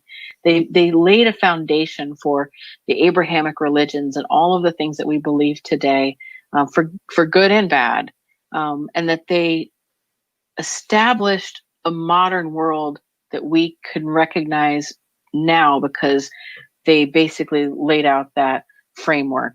However, the question for me still is, who were these sages that they constantly referred to, and this oral tradition that they had pre-flood? That's what's intriguing to me. And in terms of, were they aliens, I lean towards the notion that the beings that the Anunnaki themselves were in contact with, or at least believe they were in contact with, were discarnate entities. Whether they were from a different planet, I couldn't possibly begin to say, but that they were from another world. That could be another dimension, and that's another, you know, component to this. So the idea that they are gone, I don't believe that they're gone. I believe that what stays with us as a people are these mythological truths, the truths that are, you know, the battles between the good and the evil, the feeling like we can connect with an unseen force, the ideas of inspiration, or like you said, the collective consciousness. I think all of these are, you know, vestigial abilities connected to this pre-flood era that were the ancient gods of what we now call the Anunnaki. And so I think it's just the echoes of a past that's almost too far to even grasp, but that if we keep digging and we keep looking, we may actually find the truth. And that's what I'm trying to do. That's why I love having you on, Heather. And I love both your books, and I definitely want the new one when it comes out. But because you're like me, you know, your opinion could change on things when the data or facts align. You know, you're willing to be open to new ideas, but look at the facts. And we need more of that in academia. We need more of the people like you to really look at these things a lot harder than they have over the last 100 years of archaeology. You know, we got to ask these questions. It could be important for our future. I don't know. 2020 is getting really weird. Next thing to know, it's definitely got to end by aliens coming down. I mean, at this point, what else is going to really shock us? Nothing, right? Aliens returning. I mean, there's so much we didn't even get into tonight. Like, I wanted to even talk about like Gilgamesh, because you talk about possession and that. There's a lot of stuff in the Gilgamesh story of it being, being a giant, holding on, possessing a body, looking for a new body. There's so much in there to me that points to a lot of these ideas of disincarnate spirits indwelling in us. Exactly. It is fascinating, and to consider that they had all of these what would seem like primitive beliefs, but they were living in a not so primitive world. That we have to remember they had pills and medicine and judges and academia and lawyers. Lawyers. Oh, the lawyers. You always gotta have lawyers, right? Always have to have lawyers. Yeah, but there they would, sue you and make you take your eye out. Exactly. a lot harder consequences back then. Well, Heather, I truly appreciate you coming back on the show. When your new book comes out, please, I want to have you back on. Do you have any idea when that's going to be released yet? I know usually you guys don't yet. I don't know exactly, but you will be the first person I send one to, and I promise you that. And I will be on anytime you want me. Oh, thank you so much for having me. I'll tell you what, when I got the Anunnaki connection in the mail, I was like a little kid in Christmas. My wife, you can ask her. I was like, oh, look at the book I got. I was like so happy. Oh my God, because this is one of my favorite topics. I'll admit it. The whole idea of ancient civilizations, I wanted to be, you're living my childhood dream, honestly. Doing what you're doing, keep doing it. All right, guys, that is it for the show. Next week we're gonna have psychic Anthony McBride on. We're gonna take your phone calls. He's gonna do readings. That'll be same bad time, same bad channel, 10 p.m. to 1 a.m. Central, 11 p.m. to 2 a.m. Eastern, 8 p.m. 11 p.m. Pacific time. Don't forget to follow and subscribe on YouTube and Facebook. Thank you to everybody who shares the show. It's the biggest help you can do. Let everybody know about Paranormal Soup. And if you do want to help us out financially, we do have a Patreon, $2 a month. Does help pay the bills for the show. And I know I have been really bad about getting stuff on the Patreon page. I'm going to get back to that. I got a vacation coming up. I'm going to start getting more stuff from the Patreon. I swear, I promise. All right, guys, we'll see you next week. Thanks for watching. Have a great night.